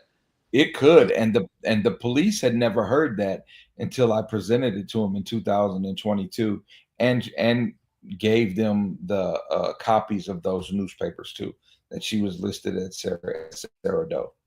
And now, is this in the documentary? What you just said? That isn't in the documentary. The I chose not to put it in the documentary because there's so much confusion around this case that I Mhm. just didn't want to explore too many avenues. I didn't want to create more chaos, if that Okay. makes sense. No, I totally understand. But you done a phenomenal job. But what I'm seeing here. so far. But wow, that's remarkable stuff hearing that, for the first time about that. So wow. I'll definitely be, rewatching this a couple of times, like how to do all of these things. Absolutely. And if you watch the documentary, you'll see that I actually show old blueprints of the Okay. building and Mm, show her exact location to where she was found in the building. And I give you the measurements as well. okay. It says St. Louis used to have. Doodle says St. Louis used to have a children's home called Sister Sarah's way back. Was Okay. that over? Yeah, yeah. They Where was they Sister still have Sarah's one. at? Oh, they I still have don't know. one. Does he mean Annie Malone? No, hold on. Let me see. Doodle, he said, "What do you mean, Annie Malone, or you mean Sister Sarah's?" You said Sister Sarah's back in the day.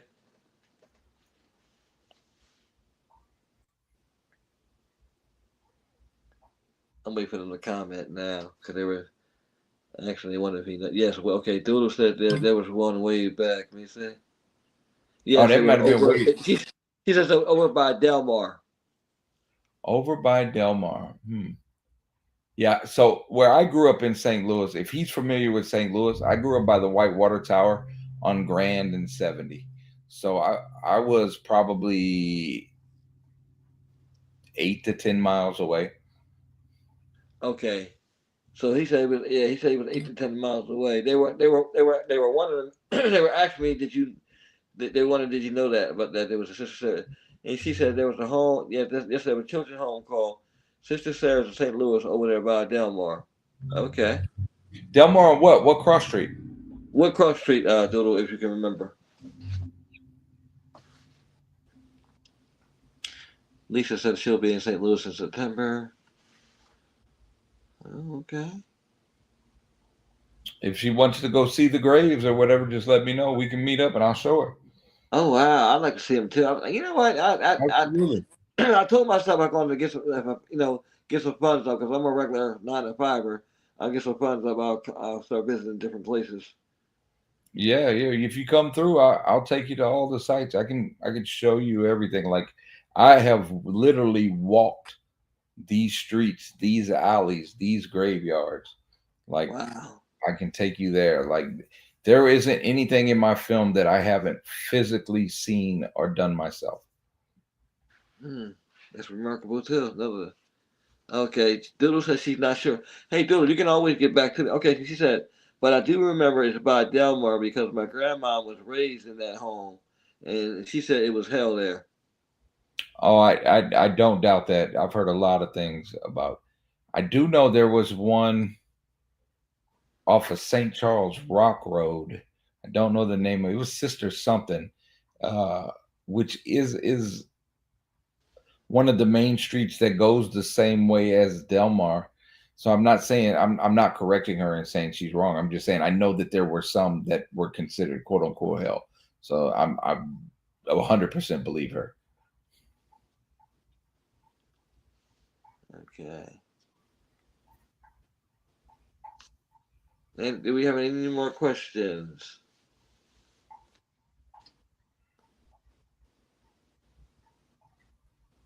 Okay. So I don't think we have any. Okay. Okay, that may be it. Okay. Well, hey, as always, thanks everybody, for definitely coming through. And Edward, I definitely enjoyed this podcast. This like this you gave me so much more knowledge and information on this case than I've known. And it's been a long time since I've heard anything new on the Jane Doe case. But you've opened up like a new avenue. Everything like it giving me more. I'm more intrigued. I'm more intrigued now. Well, let me give you one final thing for those Okay. that are listening, if you would, before we go. Go ahead. You got So to take your time. Go ahead. okay, yep. So it's always been said that she was tall for her age, that they estimate her with her skull being between 5'4" and 5'6". So the problem is when you read the autopsy, it says the remains are 58 inches, which is 4'10", going to the sever point of the neck. not counting the head. So yeah, that would be 5'6". However, the forensic pathologist that I had look at the autopsy pointed out that in this autopsy there is no foot measurement. So, meaning since she was face down for up to 5 days, her foot may have been flat like this. She says that in this time, if there's no foot measurement, they may have measured from the toe to the sever point. So if you take away 5 to 6 inches for the length of the foot, that would reduce her height to being between 4'8" to 5'1", which would actually be an average size for an 8 or 9 year old, as opposed to being tall for an 11-year-old. So this may be an average size girl that was actually just measured incorrectly and reported incorrectly. And the doctor actually mentions that she knows this was happening because one of the biggest disparities about Tupac's autopsy was his height, but the reason was they measured from his toe and not his heel. Ah, okay. So sometimes, oh, okay. So I get what you're saying. That that they said she was tall for her age, but she wasn't really that tall. She possibly wasn't because there's no foot measurement. So the foot may be included in the length of the remains. So by reducing for the foot, you actually reduce the child to a normal sized child's height. Okay. What is the Lisa's accident? So what is the estimated age range? Because 8 if to people 11, eight, but okay, so 8 to 11, but and you said probably closer to 9.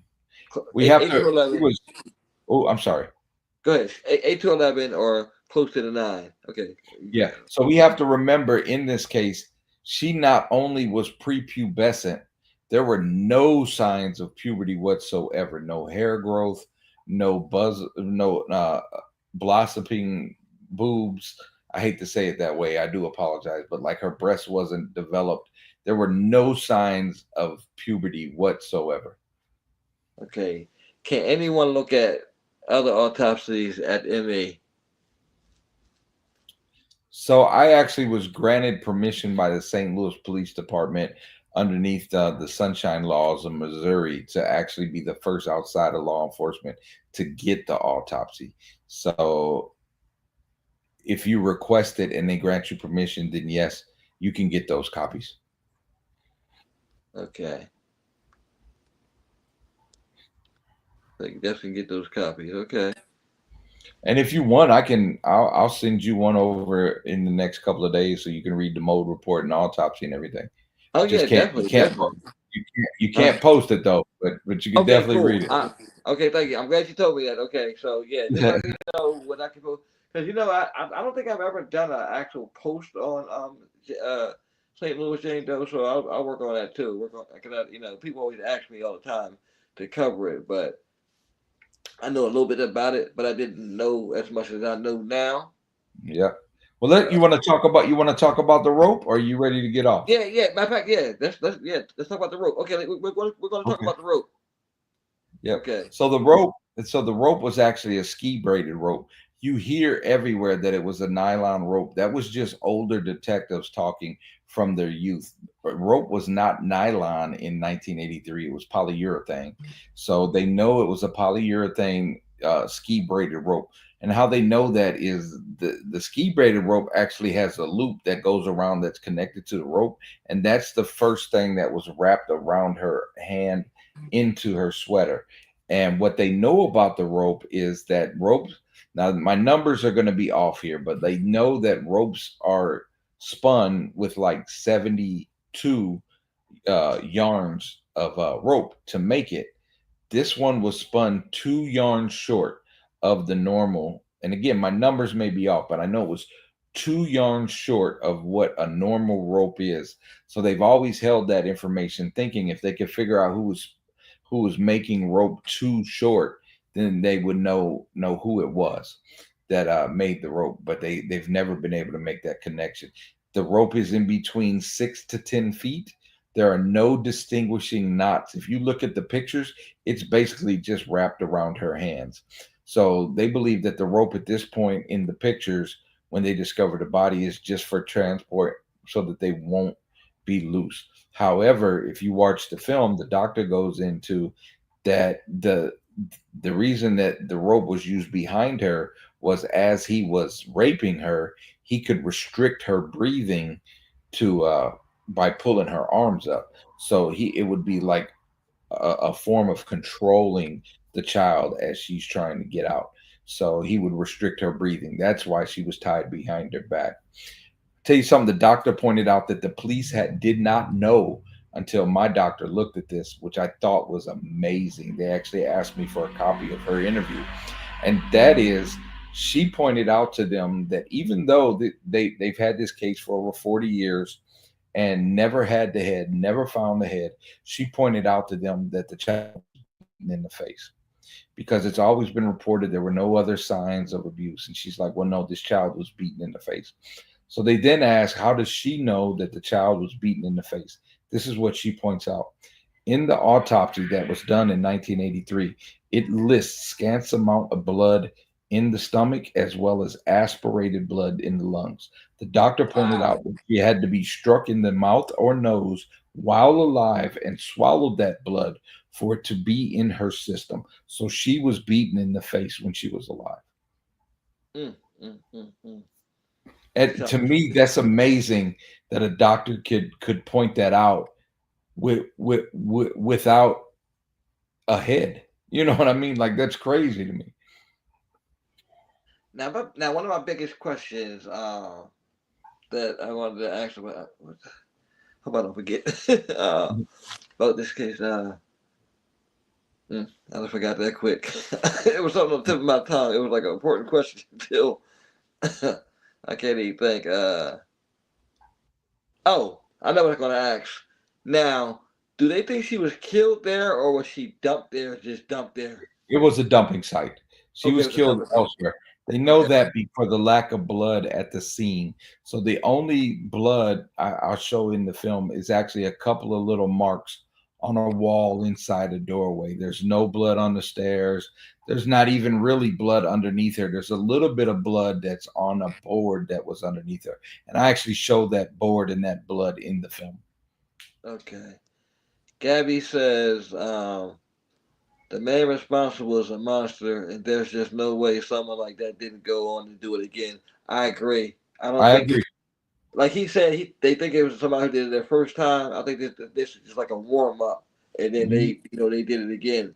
When it comes, like I think when everything comes out, it'll probably be a pattern that it's just a pattern that people just couldn't get at the time because with the great lengths that he went to conceal her identity.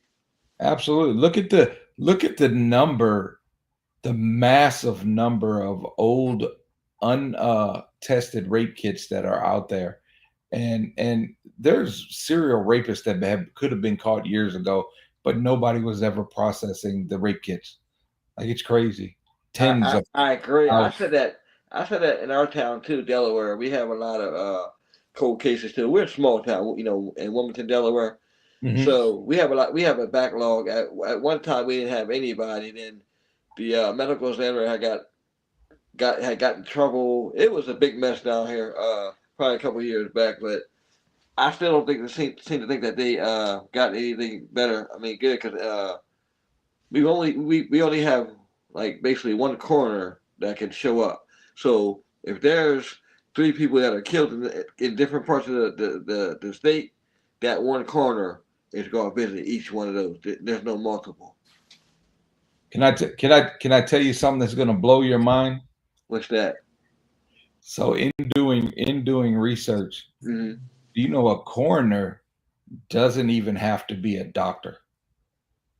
They are an elected official. So they're just somebody that ran for that position. So small towns that have a coroner, Mm-hmm. there's chances are that guy could have been a barber or something like that. So they're not coroners do not have to be doctors. Wow, I never knew that. Yeah. Yeah, it's crazy. So when you see a medical examiner, an ME, that indicates that they were an actual doctor. When you see coroner, they didn't have to actually be a doctor. Yeah, that's crazy facts too. That is deep. That's very deep. I got to admit. No, well, you learn a lot of new stuff every day. You Definitely know, do. Yes. and like for just so people know, so my degree is in criminology. So I graduated from the number 4 school at the time in criminology. So it's weird how things happen.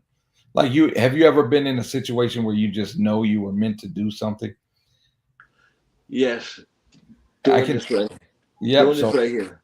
exactly. Me doing this film, because let me tell you. So in college, I was a political science major. I got to my senior year, and they told me, "Hey, you got to graduate. Your money's running out."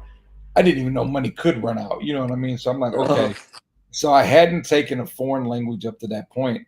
Until to get my BA, they told me I had to take 3 semesters of foreign language in those 2 semesters. I'm like, yeah, that's not going to happen. So they told me that I could do criminology, and I would get a BS in criminology, and I only had to take criminology courses. So I did that. I got my degree in criminology. But when I started doing this research, I never did anything in the field. Every class that I took, I needed some element from to do this research. And by default, when I met with police, I was a criminologist. So something 20 years ago when I was in college knew I would need this degree later in life when I didn't even know I was going to need it. mm, mm. Yeah, criminology is fascinating. Let me go back. He said, Victor says there's a coroners in the South who have unidentified body in their possession that they refuse to give up when they leave office. Well, yeah, when they leave office. That's crazy. And I totally 100% believe that. The stuff that people get away with is insane. And that is. Lisa says divine intervention, something that puts you on the path. Yes. And you know what, Lisa, I'll tell you this. So, in doing this research, I listened to pretty much every St. Louis Jane Doe podcast that was out there. One of them, they were talking about uh, human fingerprints are almost exactly the same as a koala fingerprints. And I bring that up. One, it's fascinating, but for two, I recently was at a true crime trivia thing, and that was one of the questions. And it just felt like I heard the answer to that question on a St. Louis Jane Doe podcast 3 or 4 years ago. So it just made me feel like at that event, like she was there too. Like you learned this from me. You know what I mean? Was it coincidence? Yeah, but it literally was something I learned from a St. Louis Jane Doe podcast. Okay, okay. So there are some out there that know a little bit. I guess you were saying because I know you said some, were misleading a little bit. Oh yeah, yeah, yeah. People take information and go with like there's one I don't you can name Trace Evidence. That's a podcast, and he basically is I don't know if he's trying to write a book or what, but he goes down the wrong path. Like he says the body's found in a corner covered up. That is totally not true. Like not even close to the truth. So Well, a lot of times people be chasing it too. yeah, That clout, is a hell of a drug, and people are always doing that. And if they can yep, make money off, they're going to do it all the time. Lisa yep, says, Lisa says, I'm a clinical laboratory scientist, and I did genealogy as a hobby. I actually tried it as something my son and I could do together. Okay, absolutely. yeah. That's awesome. Like get your son started young and fascinating. He may be the one to solve 15 things in the future. I wish you both luck in that hobby, and it's a field that we need. Because when I got one thing I learned from Dr. Carter was so in the autopsy. So Dr. Carter, in case people joined late and didn't hear me, she's the first ever African American chief medical examiner in the history of the USA. And she points out that lividity was not noted after this body being in the basement for 5 days. Lividity is the pooling of the blood when it lays against something. She points out in this time, though, the original person that did the autopsy was Caucasian, and she points out that at this time there just wasn't enough knowledge of African American bodies and how the lividity affected the skin tone to where people would care enough to learn if they weren't African American, if that makes sense. Okay. Gabby said, how did he get that information? Was there some faulty source somewhere stating that, or just made up? What information? What information, Gabby? Are you talking about from the podcast? I think that's what she's talking about from the. Well, if it's his, he was basing it on old information and trying to add his own flair to it. So yeah, Oh, if she's you talking about the body in the corner. Where did he get yeah, that from? he made it up. He Oh, he literally made it made it up. up. Okay. But you would be surprised how many other podcasters listened to his podcast and utilized his information like it was the truth. But again, I invite you to go to my Instagram page, and I'm not promoting myself, but there's an actual picture on my Instagram page where you can see where the body was actually laying in the basement. And it's right in the center inside of the door where they just went to the edge of the door and dropped the body face. Well, not there's no face, it's headless, but you get what I mean, face down in the prone position. So being in the corner definitely did not happen. If you want to see that, go to 314 Bird Studios, and the picture's there. You can look at it now. Wow. Arctic True Crime has just joined us. Hey, Arctic, how you doing? Arthur is very familiar with this case too. I That is right. That is wild, Gabby. I said the same. I'm thinking the same thing while I'm listening to what he said about that. That's like I said. I learned a lot of stuff from this podcast today. Yeah, Lisa does a lot too. In her group, a voice for the lost, her and Madison. Yeah, they like you said, she's a criminologist. She does a lot behind the scenes. She helps me out a lot too, and other fellow advocates out. absolutely. And like I told you with you, serving your community is what's important because I'm Cuban by descent. My name's Sosa, Okay, as you see, right. but I was raised in an African American community, and it's so undersold in the public. Like people were murdered every day and never reported in the news, but yet one person in the white county gets harmed and it's all over the news. You know what I mean? Not even a murder. Like it's crazy how undersold crimes are in the African American community. And that's so true. And that's why I want this platform to grow to grow bigger, so that way more people can see them. I always never post one case one time because there's always times where I posted two and three times, and more people seen the case, or as the followers go up. Like sometimes, like I might post it once, and I may not get any family members that'll contact me. The second time, second or third time, they will. So that's why I just believe in not just posting it one time. I think we post a story one time, it's just not you can't just post it one time. Right. Yep. And this is one of those stories that once you get into it, you can't forget it. Like it'll always pop back up in your mind. Like I wonder what's happening with that. Like it's gonna live in your mind forever. So Okay. The explanation of where the body actually was in the documentary was the first time I'd heard the exact placement. That was from Victor. Okay, Victor, that was the first time you heard. Okay. and I appreciate that because I worked hard on finding exactly where that was.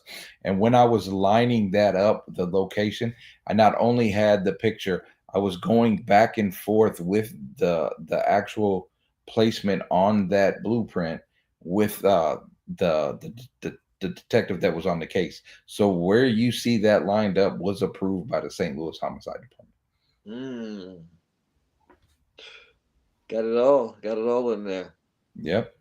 Because the details are what needed to be known. Like in the documentary, I even tell you, I show you what it looked like to go down those stairs, I found a building that was designed exactly the same. I show you the stairs. I let you know that it was 6 stairs going into the basement. Like people just tell you going into the basement. No, I show you what it looked like, how many stairs it was. I let you know how many feet it was from the alley to that second doorway, so that you just get, like I said, I walked all of these places myself. So the measurements are there. Okay. Gabby says, I covered her case years ago and think of her often. Gabby, I have to look at that one. That's probably one I didn't catch. Gabby's also another true crime YouTuber. She's very good too. Is Yeah, she's is it funny. uh is it Gabby Fabulous or whatever, or Gabby Losis. yeah, yeah, Gabby did. Gabby actually mentioned my film when it was first getting ready to come out. Yeah, Gabby mentioned it in there. Yeah, So Gabby's a good storyteller. I love her YouTubes. Yeah, she's awesome. I need to do an update because so much was covered in the documentary in recent times. And that's true. And also, Gabby, by you being here tonight, you also gained some more information, some actual factual solid information. Because he's telling you himself.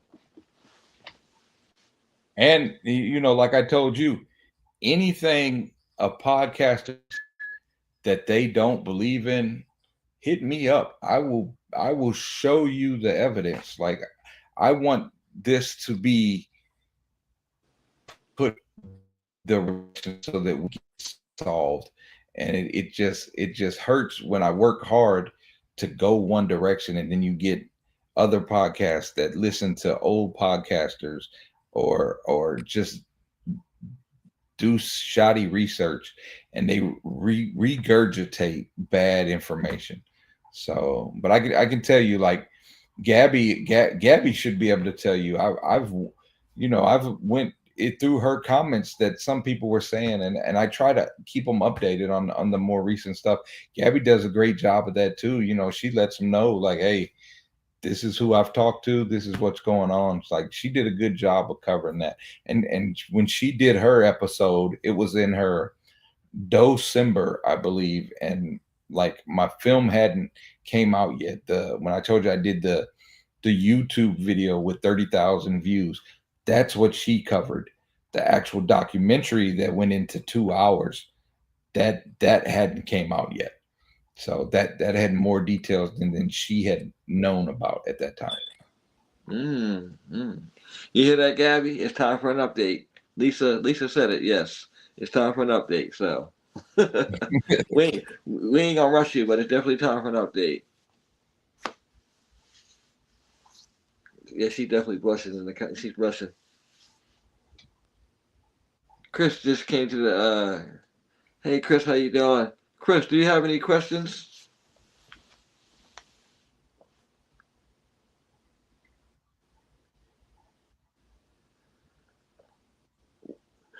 What Victor say, when we helped solve the babes in the woods in Canada, a blogger called the boy's mom a hooker, which wasn't true. Yeah. Yeah, So they there's go ahead. no, go ahead. I'm sorry. No, you're good. I cut you off this time. No, I was going to say there's elements of that here. What I mean by that is I haven't spoken of this publicly, and I won't get into great detail, but I'll point out some things that you can do on your own. So when you go to do the research, you're going to see that a year and a half ago there was a news story about finding Janetta and Janetta Brooks. Totally fabricated story. If you actually read it, see my documentary, and then look into the Opelika Jane Doe, they watch my film, they put elements of the Opelika Jane Doe into a story, created that for Reddit. People don't, if they actually look finding Janetta up as the OP, they will see that there's a second post that the person did where they're saying, my sister is definitely not the St. Louis Jane Doe. So myself, the St. Louis Police Department, and CC Moore all looked into the people that these was claiming to be. None of them ever existed. I So it's saw just, that story. yeah, That it's story on Reddit, and I was skeptical well, of that story too. here's what here's what's crazy about that. And again, Gabby, I know you did a story on this. You can reach out to me. So I was the one actually talking to the quote unquote sisters. Me, the police were talking to them through me, and yeah, we quickly found out. So they were saying that she had been born in Detroit. She went to school in Terre Haute. The FBI reaches out to the Terre Haute school district, and no one ever by that name was in school in Terre Haute. No one ever by the name she were given lived in Detroit. It made no sense. She gave me an address in St. Louis. I go there. It's a building next to a Quick Trip that isn't even an apartment building, but that building's been there since like 1840 or something like that. So there's no way there was a building there before that. It was a made up story. I can show you an email from the lady that did the news article saying, "Hey, I know this isn't panned out. We're thinking about doing a retraction," but they never did. So people still to this day think that that's hope. That's not hope. It was a made up story by a person who just wanted attention, and that's sad. I think so too. Just about it. When I read the story, I think I read the story probably like I'm gonna say like 2 years ago. And if you Hmm. notice something, that story came and went because you Yeah, don't hear too much about that. But for the people that don't know about that, there was a finding Janetta Brooks on I seen it on Facebook and I seen it on Reddit. hmm, And like he said, the stories that she was telling and the addresses she would get nothing checked out. So and she couldn't have been she. It basically was a made up story. absolutely. And they even provided me with what would have been pictures of the little girl. That's what made it even sadder. They took like 5 yearbook photos from different years and said it was this little girl. So I mean, they tried to go deeper than the story needed to be. But let's just say law enforcement, they gave up on it. But once that hit the news, they were forced by their superiors to go deeper into it, and they found out it was just a guy in California that just made up a story. And it's crazy that people would mess with like I said again, this is real life. This is not no TV or nothing like that. It's crazy how people will mess with people's lives and do that. And we see that in the missing world too, where people will or send messages talking about we have your family, give us some money, or we seen this person somewhere. Hmm. Yeah, Yeah, crazy. case of Brittany Williams. Yes, Brittany. Another case, Brittany Williams. Yes, that was a. She, I ain't gonna hold you. She had me a little bit fooled too because the photo resembled, but it was total. Yeah, Total BS. yeah, Yeah, and that ends up hurting the case because now you got people thinking there's hope, and the person on the other end is just laughing pretty much. You know what I mean? Like, look what I did. So and that's happening yeah. a lot of times in the cases. That's why when like recently we had somebody inbox to me about telling he was a person missing for almost 25 years. So he kept Hmm. on giving excuses. So I finally told him, I said, take the DNA test. That's it. I don't want Right. anything else. Take the DNA test, and then we'll go from there. But he keeps talking about how he can, and the police are involved. So I know it's a troll. You get that, I Oh totally yeah. understand. And sometimes people be wanting stuff to be solved so bad that they make things up. Again, Yes. like you say, it hurts the case. Which happened in this case 20 years ago when they added the thing about spina bifida occulta that wasn't true. What? Okay, so the spinal bifida coma was not true at all. It wasn't true at all. And even in the documentary, I asked the police detective and the medical examiner, both of them say, no, it's not. Because you'll hear them say that a forensic pathologist, that it was in the autopsy. It is Uh, not in the autopsy. It's not mentioned anywhere. What was in the autopsy that wasn't known until my documentary was in the neck wound, there was actually fragments of green paint. Take that for what you will. I mean, it's an old building, but that had never been known that there was actually attached to the body fragments of green paint. Something that was missing that shocked the medical examiner was for her body to have been down there for 4 to 5 days, there were no rat bites on the body. And I told the medical examiner, I said, well, the police said it was too cold for rat bites. And she told me rats don't stop eating just because it's cold. So that was telling. So that could indicate that there was traffic in that basement to keep the rats away from the body. Was there green paint where she was found? Not that you can see in the photo. Again, go to my website and you can see the actual photo of the room. However, what I will say about the green paint is in the 80s, everything in the parks were painted green. The benches, the fences, everything. And there is a park that's like a half a block away that the kids played at. So let me ask you a question, another thing too. Mhm. So rats don't care. So why don't you think the rats attack the body? Well, that's what she was saying, that it surprised her. You're in a vacant building that definitely has rats. She's in a room that definitely would have rats, and they didn't attack the body. So either the body, one, hadn't been down there long enough, or two, there was actually not. But this is a dark basement, so people could have been going down there for other things and just never noticed the body. That's crazy to think that. Mhm. I mean, I still think it's somebody that's familiar with that abandoned house because I don't think Could be. somebody, I don't think somebody from out of town comes and then, oh hey, we're gonna go to an abandoned building, and they dump this body off. Yeah, I mean, and again, not arguing with you whatsoever. I mean, it very well could be somebody that was familiar with that building. But we got to look at it this way too. If you're driving around with a body in the back and you see a boarded up abandoned building, might just look like a good place to go dump it at. That's okay. Yeah, that's true too. I mean, Okay, it could go either way. But do I think they knew the area enough? Yeah, I do. I'm with you on that. I'm just saying you really do have to look at it both ways. okay. Here's another question. Okay, Chris said, could she have been placed there recently, or could the rats have been protecting her from anything else? So the mold, let's talk about, so to answer that question, we'll talk about the mold.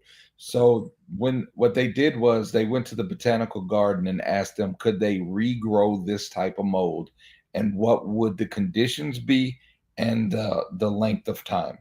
They were able to duplicate that in a wet environment that was cold, and it took 3 to 5 days for that measurement of growth to come about. And if you watch my film, I give you the exact measurements of how big that mold was. So with that being said, we know the body was placed down there within 3 days, but it could have been upwards of 5. Mm, that's yeah, that's remarkable. Like we going back again to the rats. Okay, could the white hair found be cat hair? A cat would keep those rats down. So it was work, and it was Caucasian male pubic hair. But they're not that it was on the body, but there could have been cats in the area too. I mean, I'm sure there are stray cats. Right, it could have been cats occupying that building. Yeah, absolutely. Okay, question. What about the insecticide? What Let me about the what? I'm sorry. hold on. Let me see. What about insect activity? No activity on the body itself. Again, this is a very cold winter in St. Louis. It's February 28th. This is like the first breaking of a cold winter. So with the conditions, there just wouldn't have been insects down there at that time.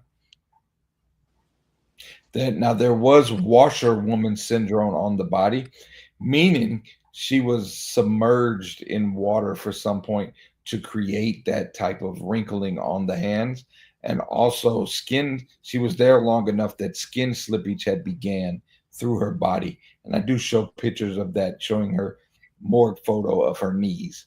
So skin slippage is when the skin begins to detach from the bone itself. Mm. Okay, that's like what temperature And was B, it? Was if you watch the documentary, mm, I do put a warning out there. I actually do show evidence photos of the decapitated child. You do not see like the cut point of the neck, but you do see the shoulders in the sweater without the head. mm, what temperature was it when she was found? The temperature that day, I want to say, I know it was above 60 when she was found. That was like the first day that winter was breaking. That's why they were having the barbecue. So it reached 60. Again, they found the body around noon. So I don't want to give you a wrong estimate, but I would say probably around at that time around 40-ish. Okay. So I have a question. So roughly how many times has your documentary been streamed? So over 700,000. That's a lot. That's a lot. I'm Yeah, that surprised it's and not that last more. I'm surprised it's yeah, not that more. And I think going forward, it'll most likely people will watch it more than they know because it's and a see very that's good why documentary. I try to push the free site because when you pay $1, you're only going to watch it during that 24 hours.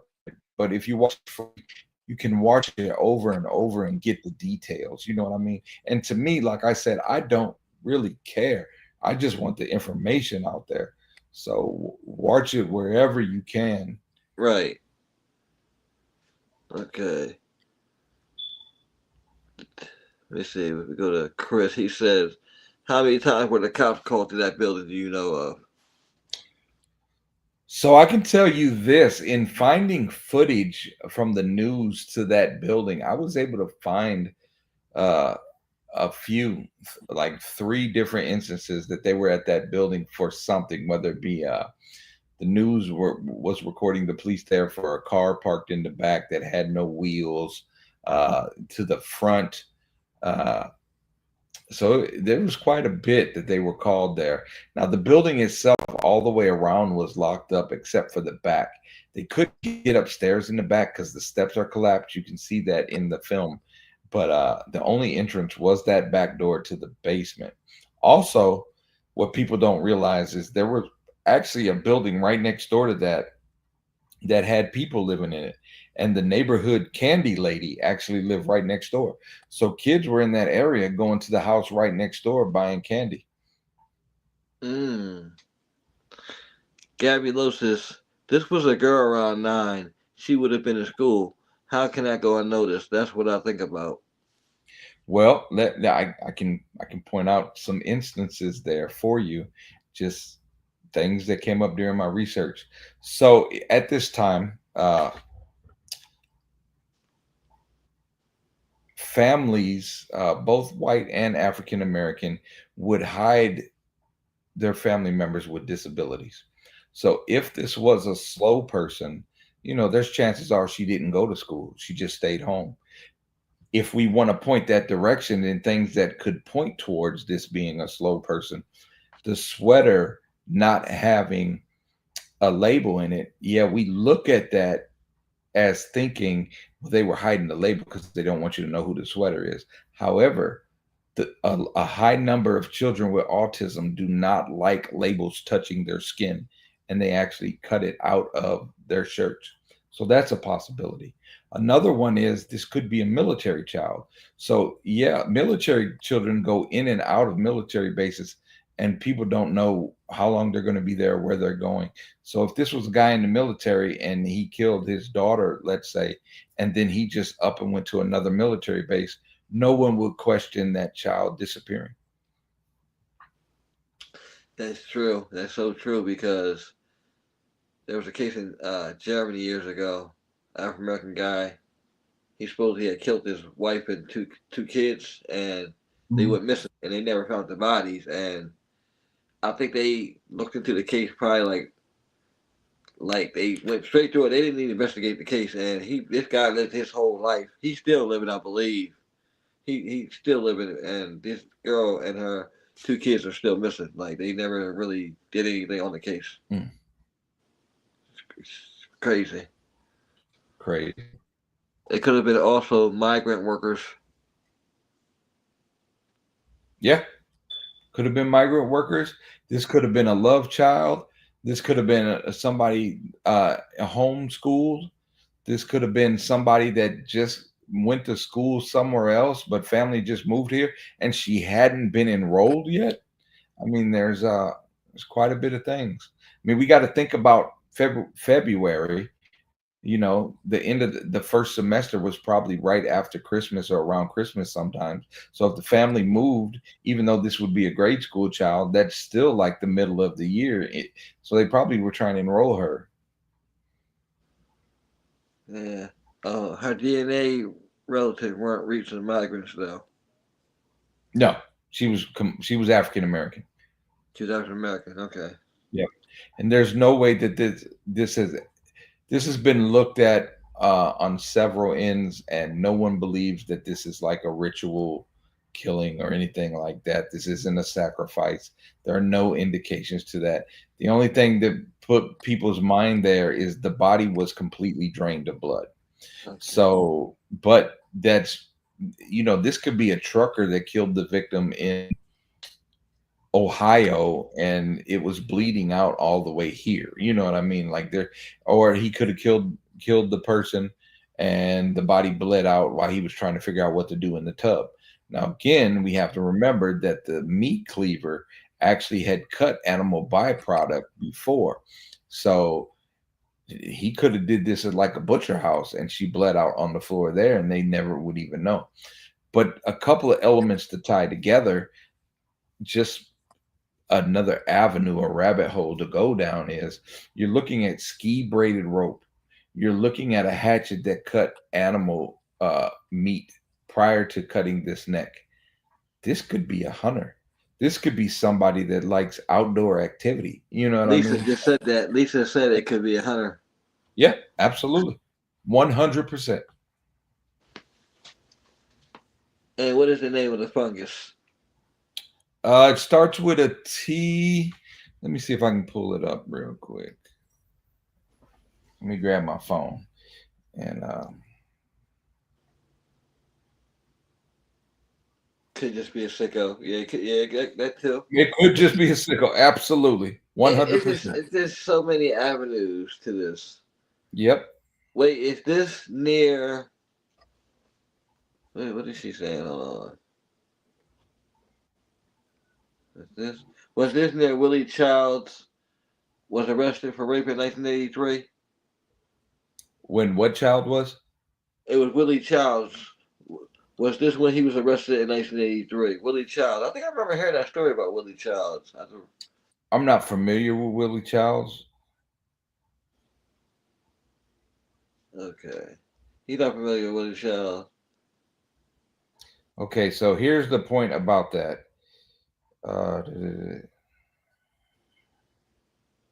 So it says, please note that the isolation of growth that were reported of, and I'm going to spell it to you. It's THAMNIDIUM species, probably elegans, is not a common fungus that we associate or isolate from humans. I'm gonna say the amphibian. I could be wrong. It sounds Mhm. like it says the amphibian. I Yeah. hope I didn't butcher that word. Yep. And it's also, it wouldn't be a contaminant in humans either.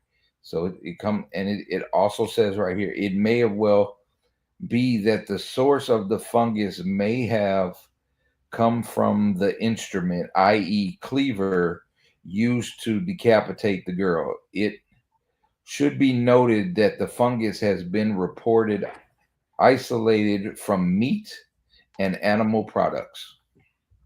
But it could be found in the environment. That's what Lisa's asking or saying. No, it would come from animal. I'm going to blow it up and see if I can put it up to the camera. Let's see. So that's the word right there, everybody. Damn it. Okay, damn it then.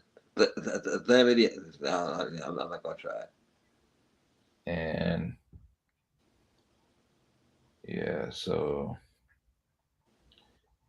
if you read the last line there, you see comes from animal products. Okay, I got you. So that comes from animal products. Okay. Okay, Willie Childs Jr., he's a rapist in 1983 in St. Louis. He chose young African American girls.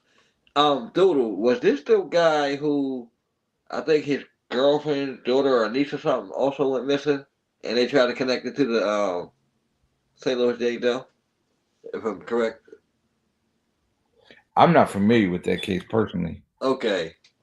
I Can you all think. see that? That's Okay. the actual room she was found. If you Okay. look if you look directly in the middle towards the ground, you'll see her yellow sweater. Okay. And I'll blow that up real quick for you. So there she is, right there. So Wow. Okay. I can she's see it. directly in the middle of the doorway. Let's see here. Everybody, look away. Show it long, but this is the decapitated child. Wow. Mm. So as you see where the shoulders are, there's no head.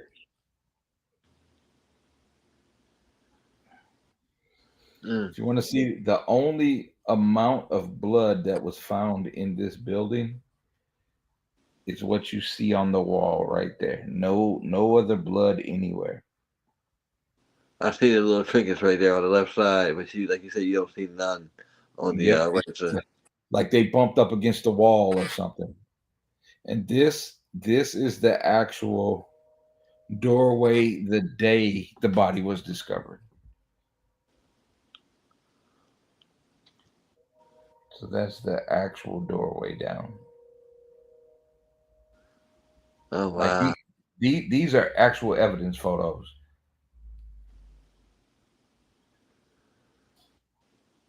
So like I said, I'll send you this stuff. Oh, Matter of okay, okay. So be careful showing pictures because YouTube is bad at taking down channels for gruesome. Okay. Okay, my bad. I'm sorry. No, no, I'm I sorry. know. Gabby's let me know. I didn't. You're good, but Gabby's let me know. So okay, cool. Okay, well, we didn't show too long, so hopefully they let us live. Yeah, or if you gotta screen it out, I completely understand. I'm sorry, everybody. I really just care about this case, and with you all asking questions, I want you to know that everything in my film was researched and vetted by police and doctors, so I can provide any evidence that you have questions about. Right.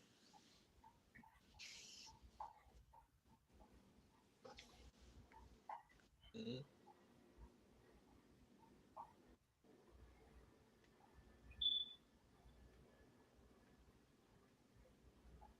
Do you have any more questions for Mr. Sosa?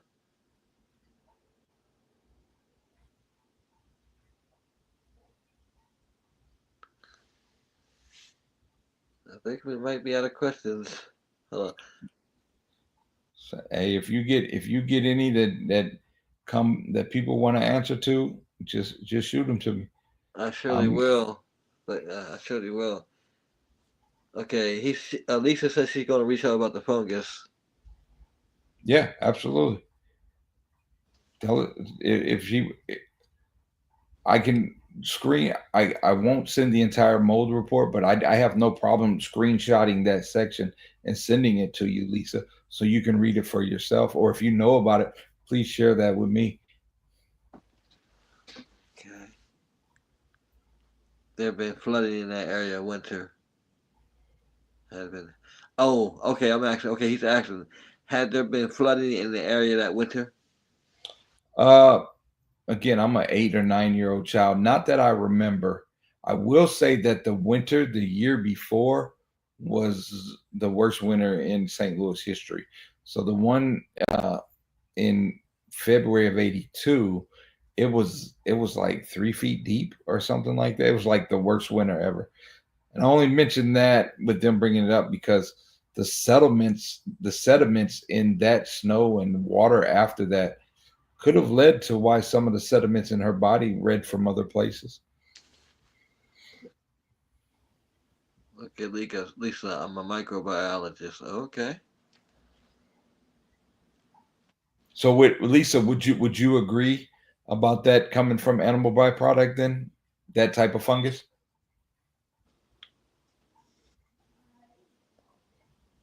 Victor said thank you for that explanation.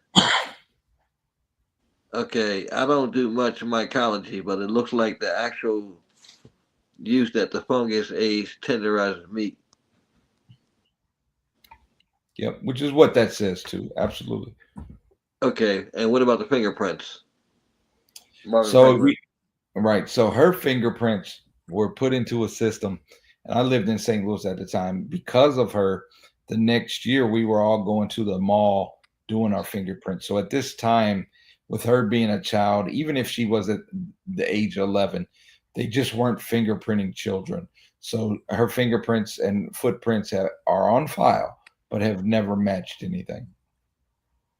Okay. I'm wondering where it's found naturally. You know, as far as the mold report, they say it's only natural once you've cut uh animal product. So Okay, we have so to okay, so go. they bring it in to do that. It doesn't naturally occur in processed meats, I don't think.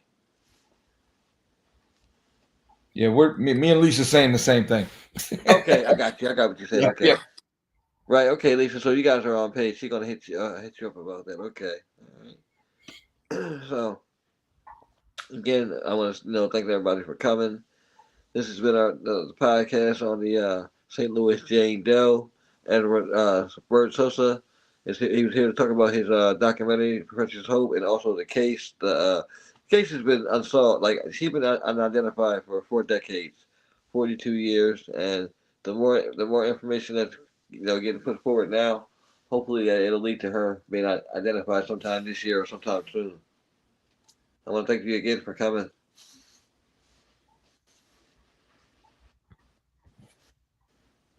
All right.